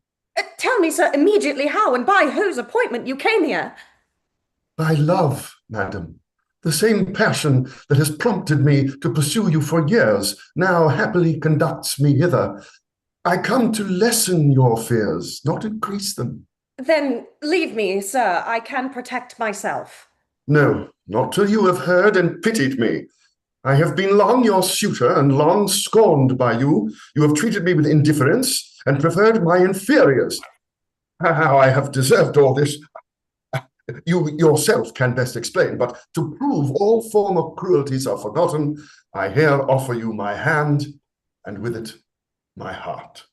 Sir, this is no time for hearing you on this subject. If you wish to oblige me, leave me. No, not till I am answered. Years may elapse ere I shall have another opportunity like the present. Therefore, no time can be so well as now. Then I command you to leave me. I will not be threatened into a compliance. Look ye, Miss Courtney, I would avoid taking advantage of your situation. Nay, start not. But if you persist in your contempt of me, I know not to what extremities passion may hurry me. I have every motive for redress, and if you do not instantly give me your word to prefer me to that beggar Neville, I may do that my cooler senses would scorn. Beggar, sir? Yes, sir. And were he not beneath my resentment, I'd tell you more. But he's too poor, too... Hold, sir! Did you resemble him, I might esteem, nay, adore you. But as you are, I loathe, I despise, I defy you. You take advantage of my situation. Hear me, sir. Though not a friend is near, though night oppresses me and heaven deserts me, yet I can still smile upon your menaces and make you tremble, villain as you are. Have a care, madam. Another declaration like that, and I'll delay no longer.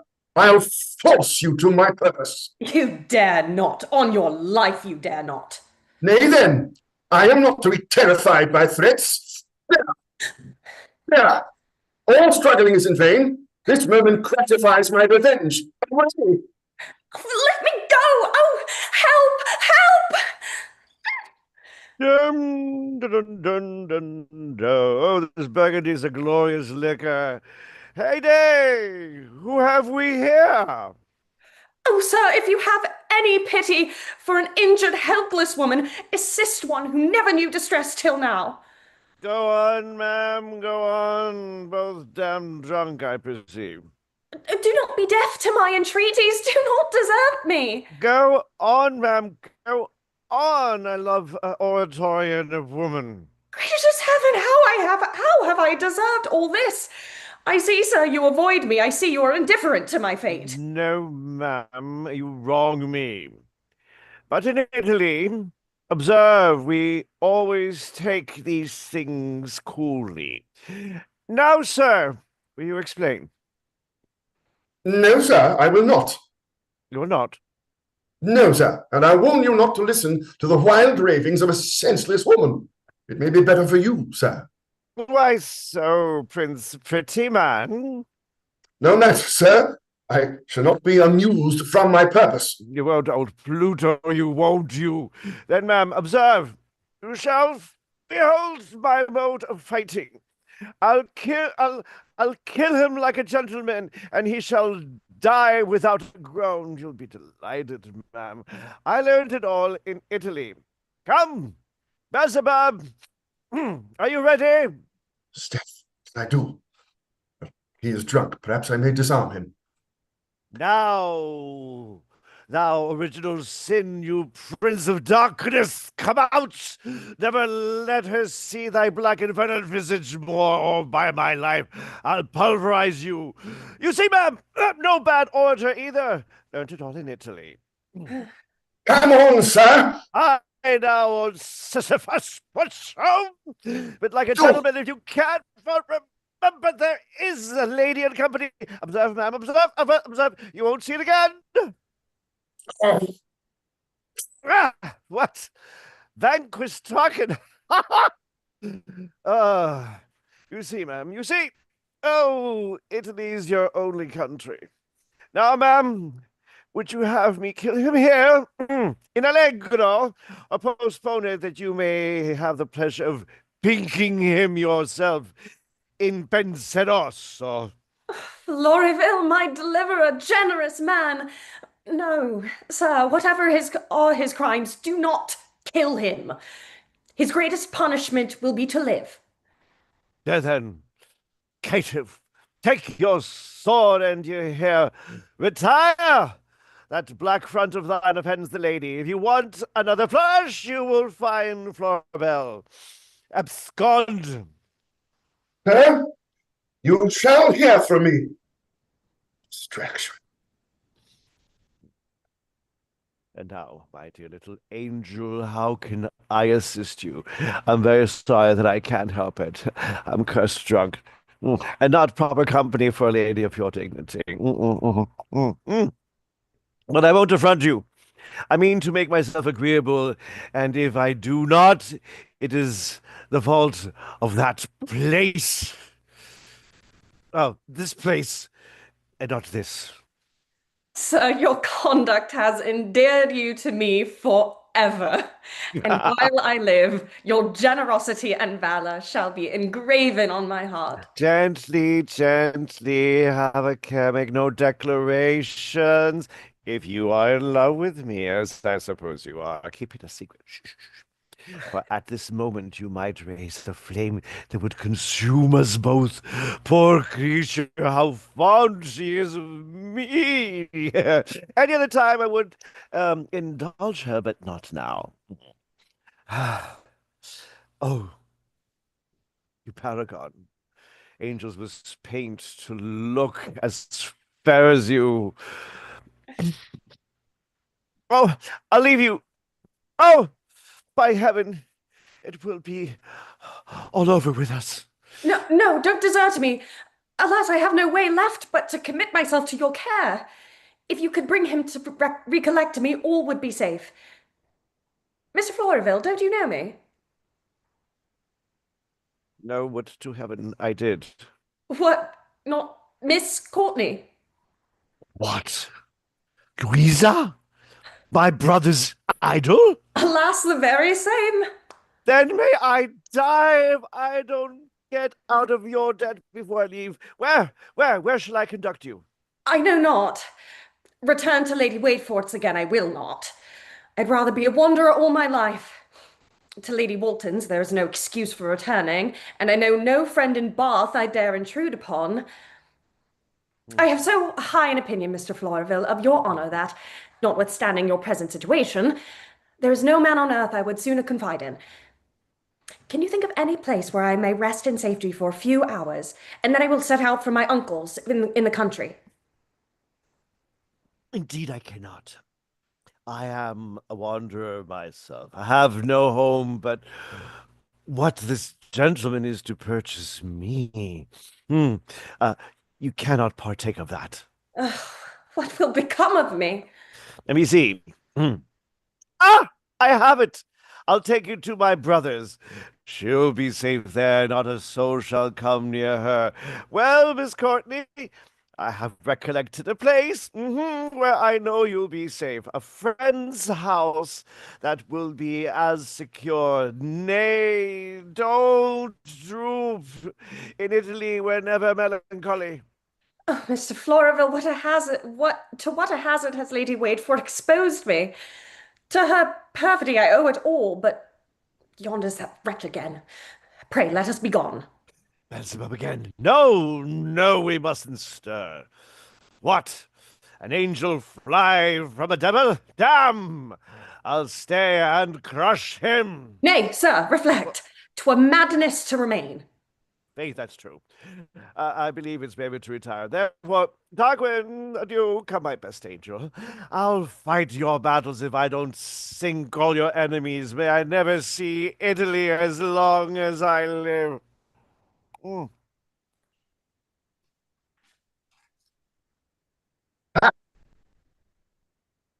Gone. I am sorry for it. I would have seen them.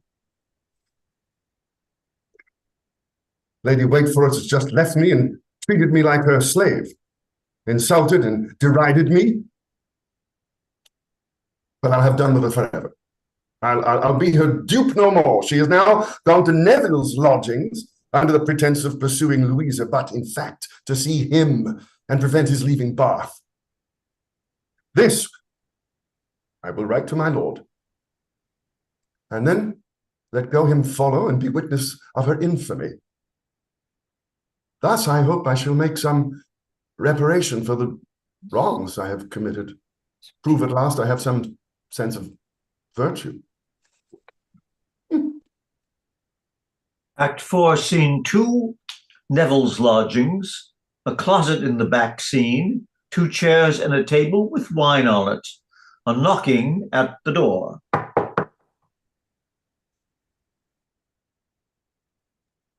Rapid presents his compliments to his friend Neville, has thought of nothing but writing the epilogue for his friend's play since they parted. He has made great progress and will wait on him to take his judgment on it in a few minutes. If the gentleman should come, I fear my master won't be at home to receive him.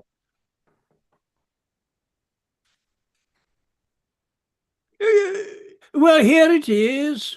Where's Neville? Not within, sir. Yes, yes. Here it is. I must see him.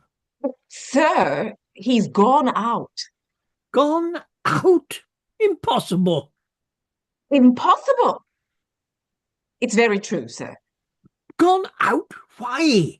I mean, I have brought him the epilogue, the new epilogue to Mr. What's-his-name's comedy. The very best thing I ever wrote in my life. I knew it would delight him. Sir, he has been gone above these 2 hours. Oh, then he'll never forgive himself as long as he lives. Why, it's all correct, all chaste. Only one half line wanting at the end to make it complete. Indeed, sir, it's very unfortunate. Unfortunate? I wanted to have heard him read it too. When another person reads it, one often hits on a thought that might otherwise have escaped. Then perhaps he would have hit on that cursed half line I have so long been working at. Sir, if it is not impertinent, and you'd permit me to read it. You read it? Yes, sir, if you'd allow me that honor. Oh, faith, I should have no objection. But wouldn't it lower one's dignity? Oh, no. Molière used to read his play to his servants, so I believe all's regular. Come, sir, begin. In ancient times, when agonizing wars and bleeding nations filled the world with jars, when murder, battle, sudden death prevailed, when... Stop. I have it. Not a word for your life. I feel it. It's coming on. The last line directly. Quick. The tyrant totters and the Senate nods, die all, die nobly. Here's something wanting, sir. Oh, I know it. Say nothing. I have it. The tyrant totters and the Senate nods. Die all, die nobly. Oh, damn it. That cursed half line, I shall never accomplish it.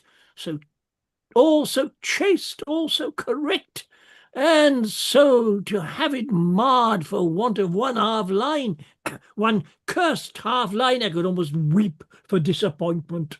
Never mind, sir, don't perplex yourself. Put in anything. Put in anything? Why, 'tis the last line, and the epilogue must end with something striking, or it will be no trap for applause. After all this fine writing, put in anything? What do you mean, sirrah? Well, methinks it is a strange epilogue to a comedy. Oh, perhaps this is my master. Oh, as I've lived, 'tis Mr. Floraville and Miss Courtney. She mustn't on any account be seen by this gentleman. Well, who isn't it? Who is it? The tyrant totters? Sir, it is a friend of my master's who has brought a lady with him. I'm sure you've too much gallantry to interrupt an amour, and therefore you'll be kind enough to get out of the way directly. Get out of the way? What the devil, in the middle of my composition? Die all, die nobly. Please, sir, only step for a moment into this closet, and you shall be released. Now, pray, sir, pray be prevailed on. Let me see. In this closet? Why, there's china. Zounds! Would you put a live author in a china closet? What can I do, sir? There is no way out but that door. Here for an instant, and I'll show them into the library. Now do, sir. Be brief then. Die all, die nobly. Oh, oh, oh. Hey, Dave, my old acquaintance Peter. Where's my brother? Sir, he has been out the whole evening. Same house with Neville. Oh, heavens. Well, Miss Courtney, I hope now you are convinced of your safety. Yes, sir, but I would it were in any other place. Lady Waitford, ere this, is in pursuit of me, and if she discovers me here, you know too well how much I have to dread. Don't be alarmed. There's nothing shall molest you. Oh, sir, you don't know the endless malice of Lady Waitford. She will triumph in my misery. Until my lord is convinced of her duplicity, I see no hope of your brother's happiness, or my own. Lady Waitfort's below, inquiring for that lady or my master. For my brother? Yes, sir, and my lord has sent to know if Mr. Vapid or her ladyship have been here. He was in bed, but on receiving a letter got up and will be here in an instant. For heaven's sake, Mr. Floraville, let me retire. I cannot support the conflict. Promise to recall your spirits, and you shall. What I can do, I will. And no apprehension, for on my life you shall not be disturbed. Peter, can't you release me? Oh, sir, don't move. You'll ruin everything. Then give me that candle. I have pen and ink. I think I could finish my epilogue. Here, sir. Oh, that cursed half line. Die all. Oh. So now the storm begins, and if I don't have some sport with the enemy. Here she comes. Chairs, Peter, chairs! Sit down, ma'am. Sit down. You honor me exceedingly. Your brother, sir. I insist on seeing him. There she is, in a man's lodgings at midnight. Here's treatment. My lord, I came here in search of Louisa, who has been betrayed from my power. Look ye, my lady, read that letter, that's all. Read the letter, and then say if we shan't both cut a figure in the print shops. Willoughby's hand. Lady, wait for it. I have only time to tell you, is gone to Neville's lodgings, or to meet one she has long had a passion for. Follow her and be convinced of her duplicity. Oh, the villain! Well, my lord, and pray, who is the man I come to meet? Why, who should it be but this stage ruffian? If there was a sofa in the room, my life odd, he'd pop out from behind it. Zoons, that fellow will lay straw before my door every 9 months. This is unfortunate. Well, sir, if I discover Louisa, I hope you'll be convinced I came here to redeem her and not disgrace myself. Now tell me, sir, immediately where she is concealed. Sit down, ma'am. Sit down. Drink. Then we'll talk over the whole affair. There is no doing business without wine. Come. Here's the glory of gallantry. I'm sure you'll both drink that. No trifling, sir. Tell me where she is concealed. Nay, then I'll examine the apartment myself. The door locked? Give me the key, sir. The glory of gallantry, ma'am. Hear me, sir. If the lady's in that apartment, I shall be convinced that you and your brother are the sole authors of all this treachery. If she is there, by the honor of my ancestors, she shall be Willoughby's wife tomorrow morning. Shall see, my lord. Pray, were you in Italy? Why, coxcomb? Because I'm afraid you have been bitten by a tarantula. You'll excuse me, but the symptoms are wonderfully alarming. There is a blazing fury on your eye, a wild emotion in your countenance, and a green spot. Damn the green spot. Open that door and let me see immediately. I'm a peer and have a right to look at anything. No, sir, this door must not be opened. Then I'll forget my peerage and draw my sword. Don't be alarmed, ma'am. I'll only indulge him for my own amusement. Mere trout fishing, ma'am. Hold! I told you, hold! Let not my unhappy fate be the source of more calamities. 'Tis she herself. My lady did not come to meet the madman. My lord, by the Lord, ma'am, you have ruined all. I know, sir, the consequences of this discovery, and I abide by them. But what I have done, I can justify, and would to heaven all here could do the same. Indeed, I can't tell. I wish I was in Italy. Mark me, madam. Nay, tears are in vain. Tomorrow shall make you the wife of Willoughby, and he shall answer for your follies. No reply, sir.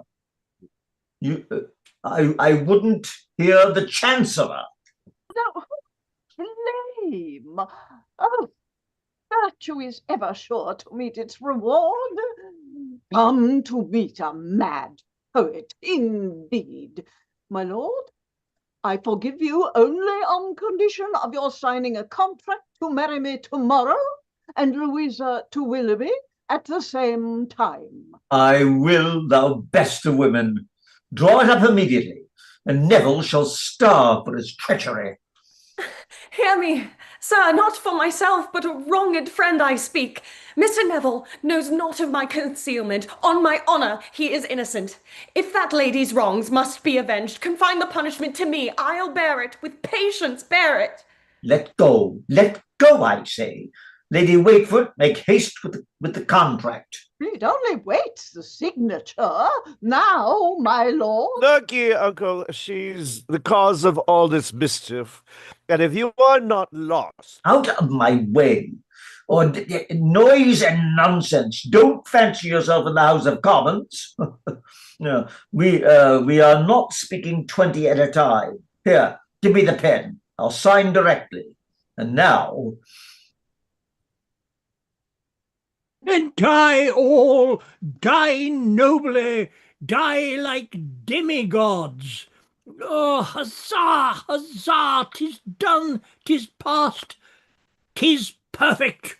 Huzzah! The poet at last! Stop him who can! You shall me, sir, immediately. What do you mean by this new insult? Die all, die nobly, die like demigods. Oh, it's glorious. Ah, old Scratch, are you there? Joy, give me joy.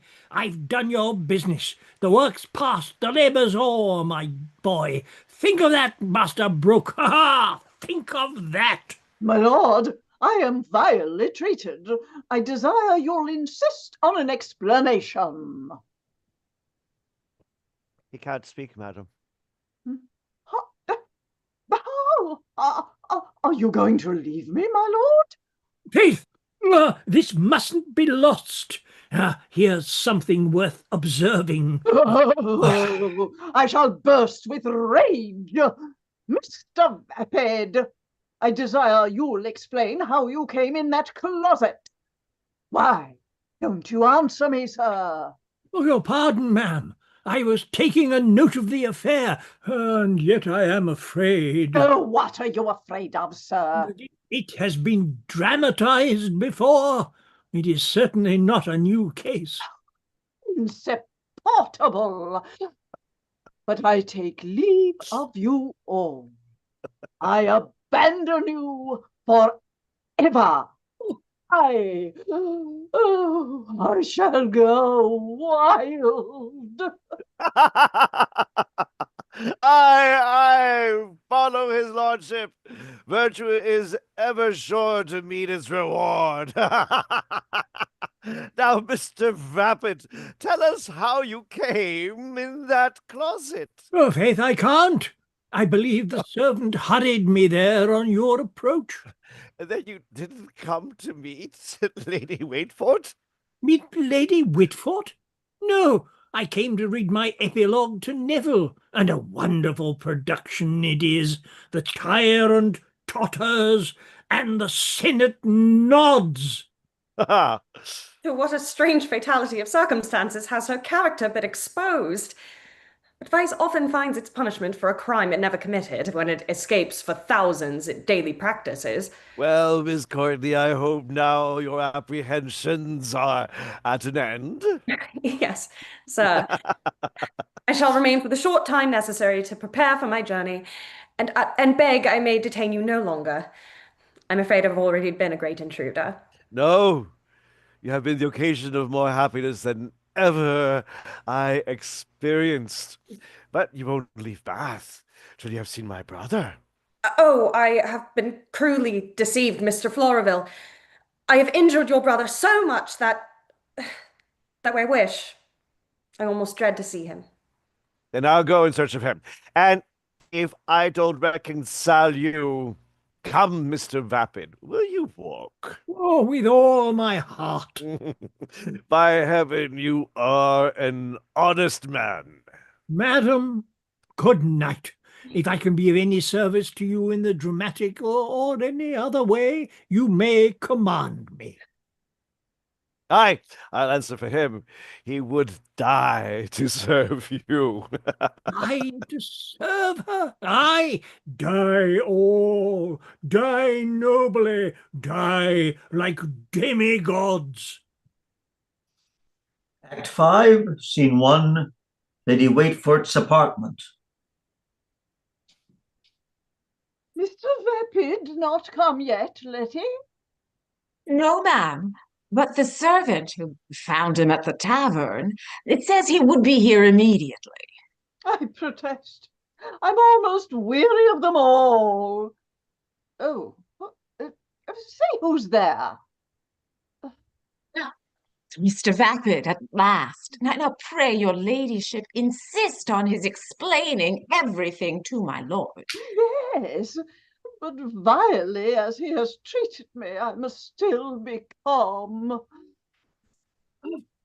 Walk in, walk in. No, ma'am, I'd rather stay here. I beg you'll be seated, Mr. Vapid.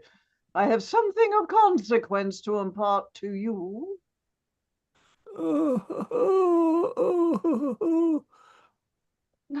Oh, God. Oh, here comes, oh, lost it. Lost it. Oh, I don't know really, ma'am. Such things are perfectly dramatic. Are they? Are they really? Oh, my word. Well, to release you from your fears, I'll tell you why I have given you this trouble. My business, Mr. Vapid, was to converse with you on the farcical affair that happened at Neville's. Farcical? Yes, sir, the farcical affair that happened at Mr. Neville's. Farcical? What, my epilogue, ma'am? I hope you don't mean to reflect on that. No, sir, far from it. I have no doubt, but it is a very elegant composition. No doubt. Here it is. Read it. The very first production of the age, a regular climax of poetic beauty, the very last line of the ne plus ultra of genius. But to be serious, Mr. Vapid. I am serious, and I'll tell you, Lady Waitfort, 'tis the last line of an epilogue and the last scene of a comedy that always distracts me. 'Tis the reconciliation of lovers. There's the difficulty. You find it so in real life, I dare say. Yes, yes, but Mr. Vapid, this affair concerns me excessively, and I wish to know what is to be done. I'll tell you. I write a play, and bad as it may possibly be, say it's a translation from the French, and interweave a few compliments on the English, and my life on't, it does wonders. Do it, and say you had the thought from me. Sir, do you mean to deride me? No. Oh, but only to be cautious in your style. Women are in general apt to indulge that pruriency and warm luxuriancy of fancy they possess. Oh, but do be careful, be decent. If you are not, I have done with you. Sir, I desire you'll be more respectful. Oh, I don't understand it at all. Ah, then here comes one that will explain everything. There is in her all that we believe of heaven, amazing brightness, purity and truth, eternal joy and everlasting love. Ah, my dear sweet little partner, I rejoice to see you. And my dear sweet Mr. Poet, I rejoice to see you. Provoking? Have I not told you 1,000 times never to break in upon me when I am alone? Alone, my lady. Do you call Mr. Vapid nobody, then? Suppose I should. What is that to you? Then I have a wrong notion of your nobodies. I always thought them harmless, unmeaning things, but Mr. Vapid's not so very harmless either. Are you, Mr. Vapid? Oh, indeed, ma'am, I am not. There now, I told you so. Upon my word, you rely too much on your time of life. You do indeed. You think, because you're a little the worse for wear, you may trust yourself anywhere. But you're mistaken. You're not near so bad as you imagine. Nay, I don't flatter. Do I, Mr. Vapid? Indeed, ma'am, you do not. Yea, miss, your insolence is not to be borne. You have been the chief cause of all my perplexities. Nay, aunt, don't say that. No matter. Your behavior is shameless, and it is high time I exerted the authority of a relation. You are a disgrace to me, to yourself, and your friends. Therefore, I am determined to put into execution a scheme I have long thought of. What is it?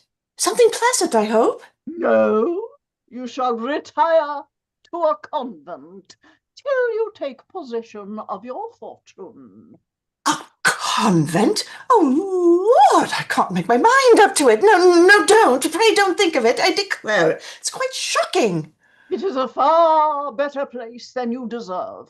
My resolution is fixed, and we shall see whether a life of solitude and austerity will not awaken some sense of shame in you. Indeed, I can't bear the thoughts of it. Oh, do speak to her, Mr. Vapid. Tell her about the nasty monks. Now do. A convent. Mercy. What a check to the passions. Oh, I can't bear it. Oh, gad! Here's a sudden touch of tragedy. Pray, Lady Waitford, reflect. You can't send a lady to a convent when the theatres are open. It would be the death of me. Pray, my dear aunt. Not a word. I am determined. Tomorrow you shall leave this country, and then I have done with you forever. Oh, my poor heart. Oh. You see, she'll faint. Oh. Oh. I've gone too far, Mr. Vapid. I'll fly. I'll call the servants. Have you any drops? I have some drops in this closet that may recover her. Hold her a moment. And for heaven's sake, take care of her. Oh, here's a situation. Poor girl, how I pity her. I really loved her. Did you really love me, Mr. Vapid? Hey, recovered. Here's incident. Oh, did you really love me, Mr. Vapid? Yes, I did. Here's stage effect. Would you have really run away with me, Mr. Vapid? Yes, I really would. Then come along this moment. Hush! Here's the old lady. Keep dying as before, and we'll effect the business. More equivoc. Well, Mr. Vapid, how does she do? Oh, Lord, she's in strong convulsions. Yes, ma'am, she's dying. Where are the drops? Oh, here, sir. Here are very few. Are there any more of the same kind? Oh, yes, plenty. Oh, fetch them. 'Tis the only hope. If you have any hartshorn too, bring a little of that. Oh, I'm quite shocked. Well, Mr. Vapid, now let's run away. Come. Why, what are you thinking of? My last act. And I fear What do you fear? that it can't be managed. Let me see. We certainly run away, and she returns. Oh, faith, I must see her return. No, pray let us be gone. Think of this another time. Oh, so I will. I will do for the fourth, though not for the fifth act. Therefore, my dear little girl, come away and we'll live and die together. Die together. Aye, die all, die nobly, die like demigods. Oh, here, Mr. Vapid, here are the drops. What? Gone? Ruined by a right epilogue.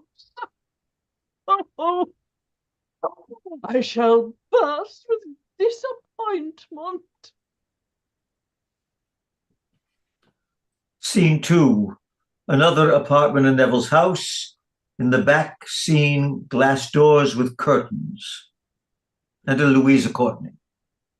Still in the same house, yet still afraid to meet him. Oh, Neville, my superior in everything. How can I hope for your forgiveness? While you revealed an affection it had done you credit to deny, I concealed a passion I might have been too proud to confess. Oh, Miss Courtney, my sweet Miss Courtney. Mr. Vapid here has run away with me, and I am so frightened for fear of Lady Wishfort. Yes, she may well alarm you. She has destroyed my peace forever. But you have seen Mr. Neville. Yet why do I ask? Seen Mr. Neville? What, doesn't he yet know you are in his lodgings? No, and I hope never will. The moment his brother returns, I shall set out for my uncle's and perhaps never see him more. And why not see him, ma'am? Because I cannot bear the sight of one I have so injured. Oh, this'll do. Mutual equivoc. Equal misunderstanding. My own case exactly. Your own case? Lord, you base man, have you got a young lady in your lodgings? Oh, ridiculous. Don't talk about young ladies at such an awful, the very situation in my comedy, the last scene to a syllable. Here's an opportunity of improving the denouement. Ma'am, my master is returned. The occasion of his delay has been a long interview with Mr. Willoughby. He doesn't know you are here. Marianne, excuse me. You'll be safe from Lady Waitfort here. Indeed, I am very ill. Nay, where are you going? Alas, anywhere to avoid him. Farewell, and may you enjoy that happiness I have forever lost. Poor dear girl. I mustn't leave her thus. Mr. Vapid, we won't run away till something is done for her. Oh, go. There's a good girl. Follow her and comfort her. I will. Lord, if they must be happy in being friends again. What must I be who made them so? Ah, the picture before me, all from nature. I must heighten his distress, for contrast is everything. Peter, not a word for your life. Vapid, I am glad to see you. Any letter from my brother? None, sir. Nor message? No, sir. Then I need doubt no longer. 'Tis evident he avoids me. Cruel, ungenerous Floryville. Miss Courtney will never see you again. I know it. Too well I know it. That, and that alone, makes me determined to leave this country forever. You are unhappy, then? Completely so. Then stop. She was an angel, Harry. I, a divinity. And then to lose her. Death! Don't torment me. My griefs are already beyond bearing. I will do. He is as unhappy as I could wish. I can hold no longer, sir. Hush, you damned dog. You'll ruin the catastrophe. No, I don't care. I'll tell him everything. Sir, Mr. Neville. You villain! Did you ever go to a play? Did you ever sit in the gallery? Yes, sir, sometimes. Then know this is all for your good. You'll applaud it some day or other, you dog. Curse it, won't he have happiness enough and by? What, are you going abroad, Neville? Yes, forever. Farewell, Vapid. Farewell, Neville. Good night. Now for the effect. Miss Courtney is in the next room. What? Miss Courtney is in the next room. Louisa, is it possible? Oh, there's light and shade. Yes, your brother brought her here, and she expects him to return every moment. My brother. Then 'tis he means to marry her. Nay, perhaps they are already married. Heavens, I shall go wild. Oh, no, don't go wild. That will ruin the denouement. No matter. I am resolved. I'll bid her farewell forever. Vapid, 'tis the last favour I should ask of you. Give her this letter, and tell her, since I have resented Willoughby's attack on her honour, I think I may be allowed to vindicate my own. Tell her, great as have been my faults, my truth has still been greater, and wherever I wander. Oh, here's a flourish now. Why, you misunderstand. She is not married, nor going to be married. Oh, this is no time for raillery. Raillery? Why, I'm serious. Serious as the fifth act. She is now weeping on your account. Believe fooling it will produce no effect, believe me. Won't it? It'll produce a very great effect, though, believe me. Zounds, to go to her. Preserve the unity of action. Marry her directly, and if the catastrophe does not conclude with spirit, damn my comedy. Damn my comedy, that's all. Damn my comedy. Would to heaven you were in earnest. Earnest? Why, there it is now. The women, dear creatures, are always ready enough to produce effect, but the men are so cursed undramatic. Go to her! I tell you, go to her! That cursed dramatic maniac. If I see him again. My dear uncle, my dear uncle. Consent to Harry's marriage, and depend on it, he shall trouble you no more. I'll tell you again, sir, I will not. I will give you any hopes of future consent. Will I give you any hopes of future consent? By the word of a peer, I will not. Master Brooke, let me persuade you. Flint and firebrand, the fiend again.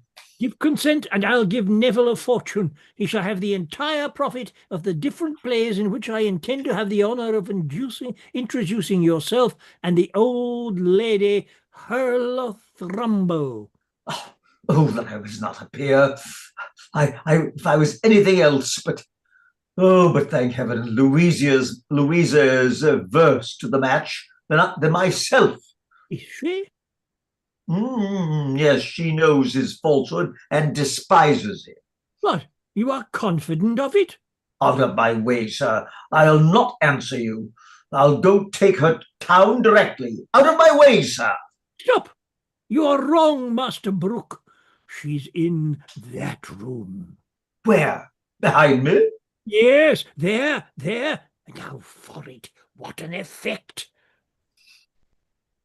There, Peter, there's catastrophe. Shakespeare's invention, nothing. Applaud it, you dog. Clap, Peter, clap. What are you at, you impudent rascal? Get out of the room. Oh, I should set this down, lest I forget. Lord, he has a very bad memory. I hope he won't forget our marriage. Oh, Louisa, what am I to think? I have wronged thee, Neville. Oh, my dear Harry, let this be my apology for not having seen you before. Yep, Miss Courtney, 10,000 joys. Could I have found my brother, you should have seen him sooner. Why, here is indeed a gift of half of your estate. I know it, but say nothing. When you gave me money 5 years ago, did I say anything? No, I forgot it as soon as it was over, and should never have recollected at this moment but for my lord's inhumanity. Uncle, I thank you. You have made me the happiest man alive. You perplex me. What a compound of folly and generosity. Uncle-in-law, what are your feelings on this occasion, as my aunt says? Feelings? I never knew a peer had any. Didn't you? No, but now I find the contrary. I begin to think I've a heart, like other men. It's better to atone for an error than persist in one. Therefore, give me that deed, Neville. There, sir. I do you think nobody has estates but yourself? Louisa and her fortune are your own. Neville, and after my death, you shall have all mine. And now there's a cursed burden off my mind. Now you're a dear creature, and I won't marry. That's what I won't without consulting you. You marry? Why, who should you marry? And pray, how came you here? A gentleman run away with me. He is now in the room. In the room? What, Fleurville? No, behind you. Ghosts and spectres, my evil genius. Come, my dear, haven't you almost finished? Yes, the denouement is complete. And now, Mrs. Vapid, I resign myself to love and you. Come, give consent, my lord. My husband will get money, though I have none. None? Well, I dare say he can tell you that you will have £12,000 in less than a year. There's a new incident. Shall I? Then, faith, Mr. Vapid, we'll build a theatre of our own. You shall write plays, and I'll act them. I've an idea. I give you joy, Neville. I mean to kill time by living single, and therefore I hope the lady and the borough may be yours.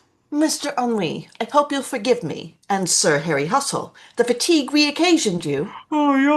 Oh, don't mention it. The very recollection makes me faint. In fact, my lord, I just met one of Lord Waitfort's servants who tells me, Lady Waitfort's servants, who tells me she has left Bath in a rage. I'm afraid she has escaped too easily. Oh, never think of her.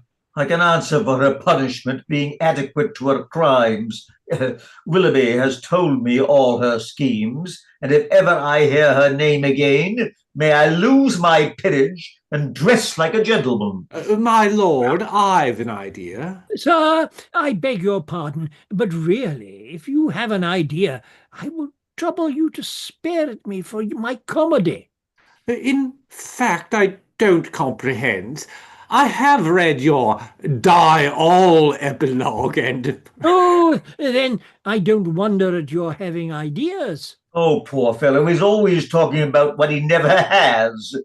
Neville, my boy, may you be happy as I am. I'll answer for his happiness by my own. Miss Courtney, notwithstanding my brother, I will still live in your eye, die in your lap, and be buried in your heart. And moreover, I will stay with you both in England. Yes, Floraville, if you would behold pure, unsullied love, never travel out of this country. Depend on it. No foreign climes such high examples prove of wedded pleasure or connubial love. Long in this land have joys domestic grown, nursed in the cottage, cherished on the throne. The end. Great, people. That was fun. That was so silly. Ridiculous. Bill, you're killing me. You're I absolutely came killing across me. and I said, why hasn't anybody done this? It's like, Yeah. I've Yeah, never heard of it's- it before. Well, Good job, everyone. Well done. Thank you. It was fun to listen to. Can we David, stop? any we stop- final thoughts before we end the live stream? Yes, never use a PDF. Only go to save it all in a Google Drive.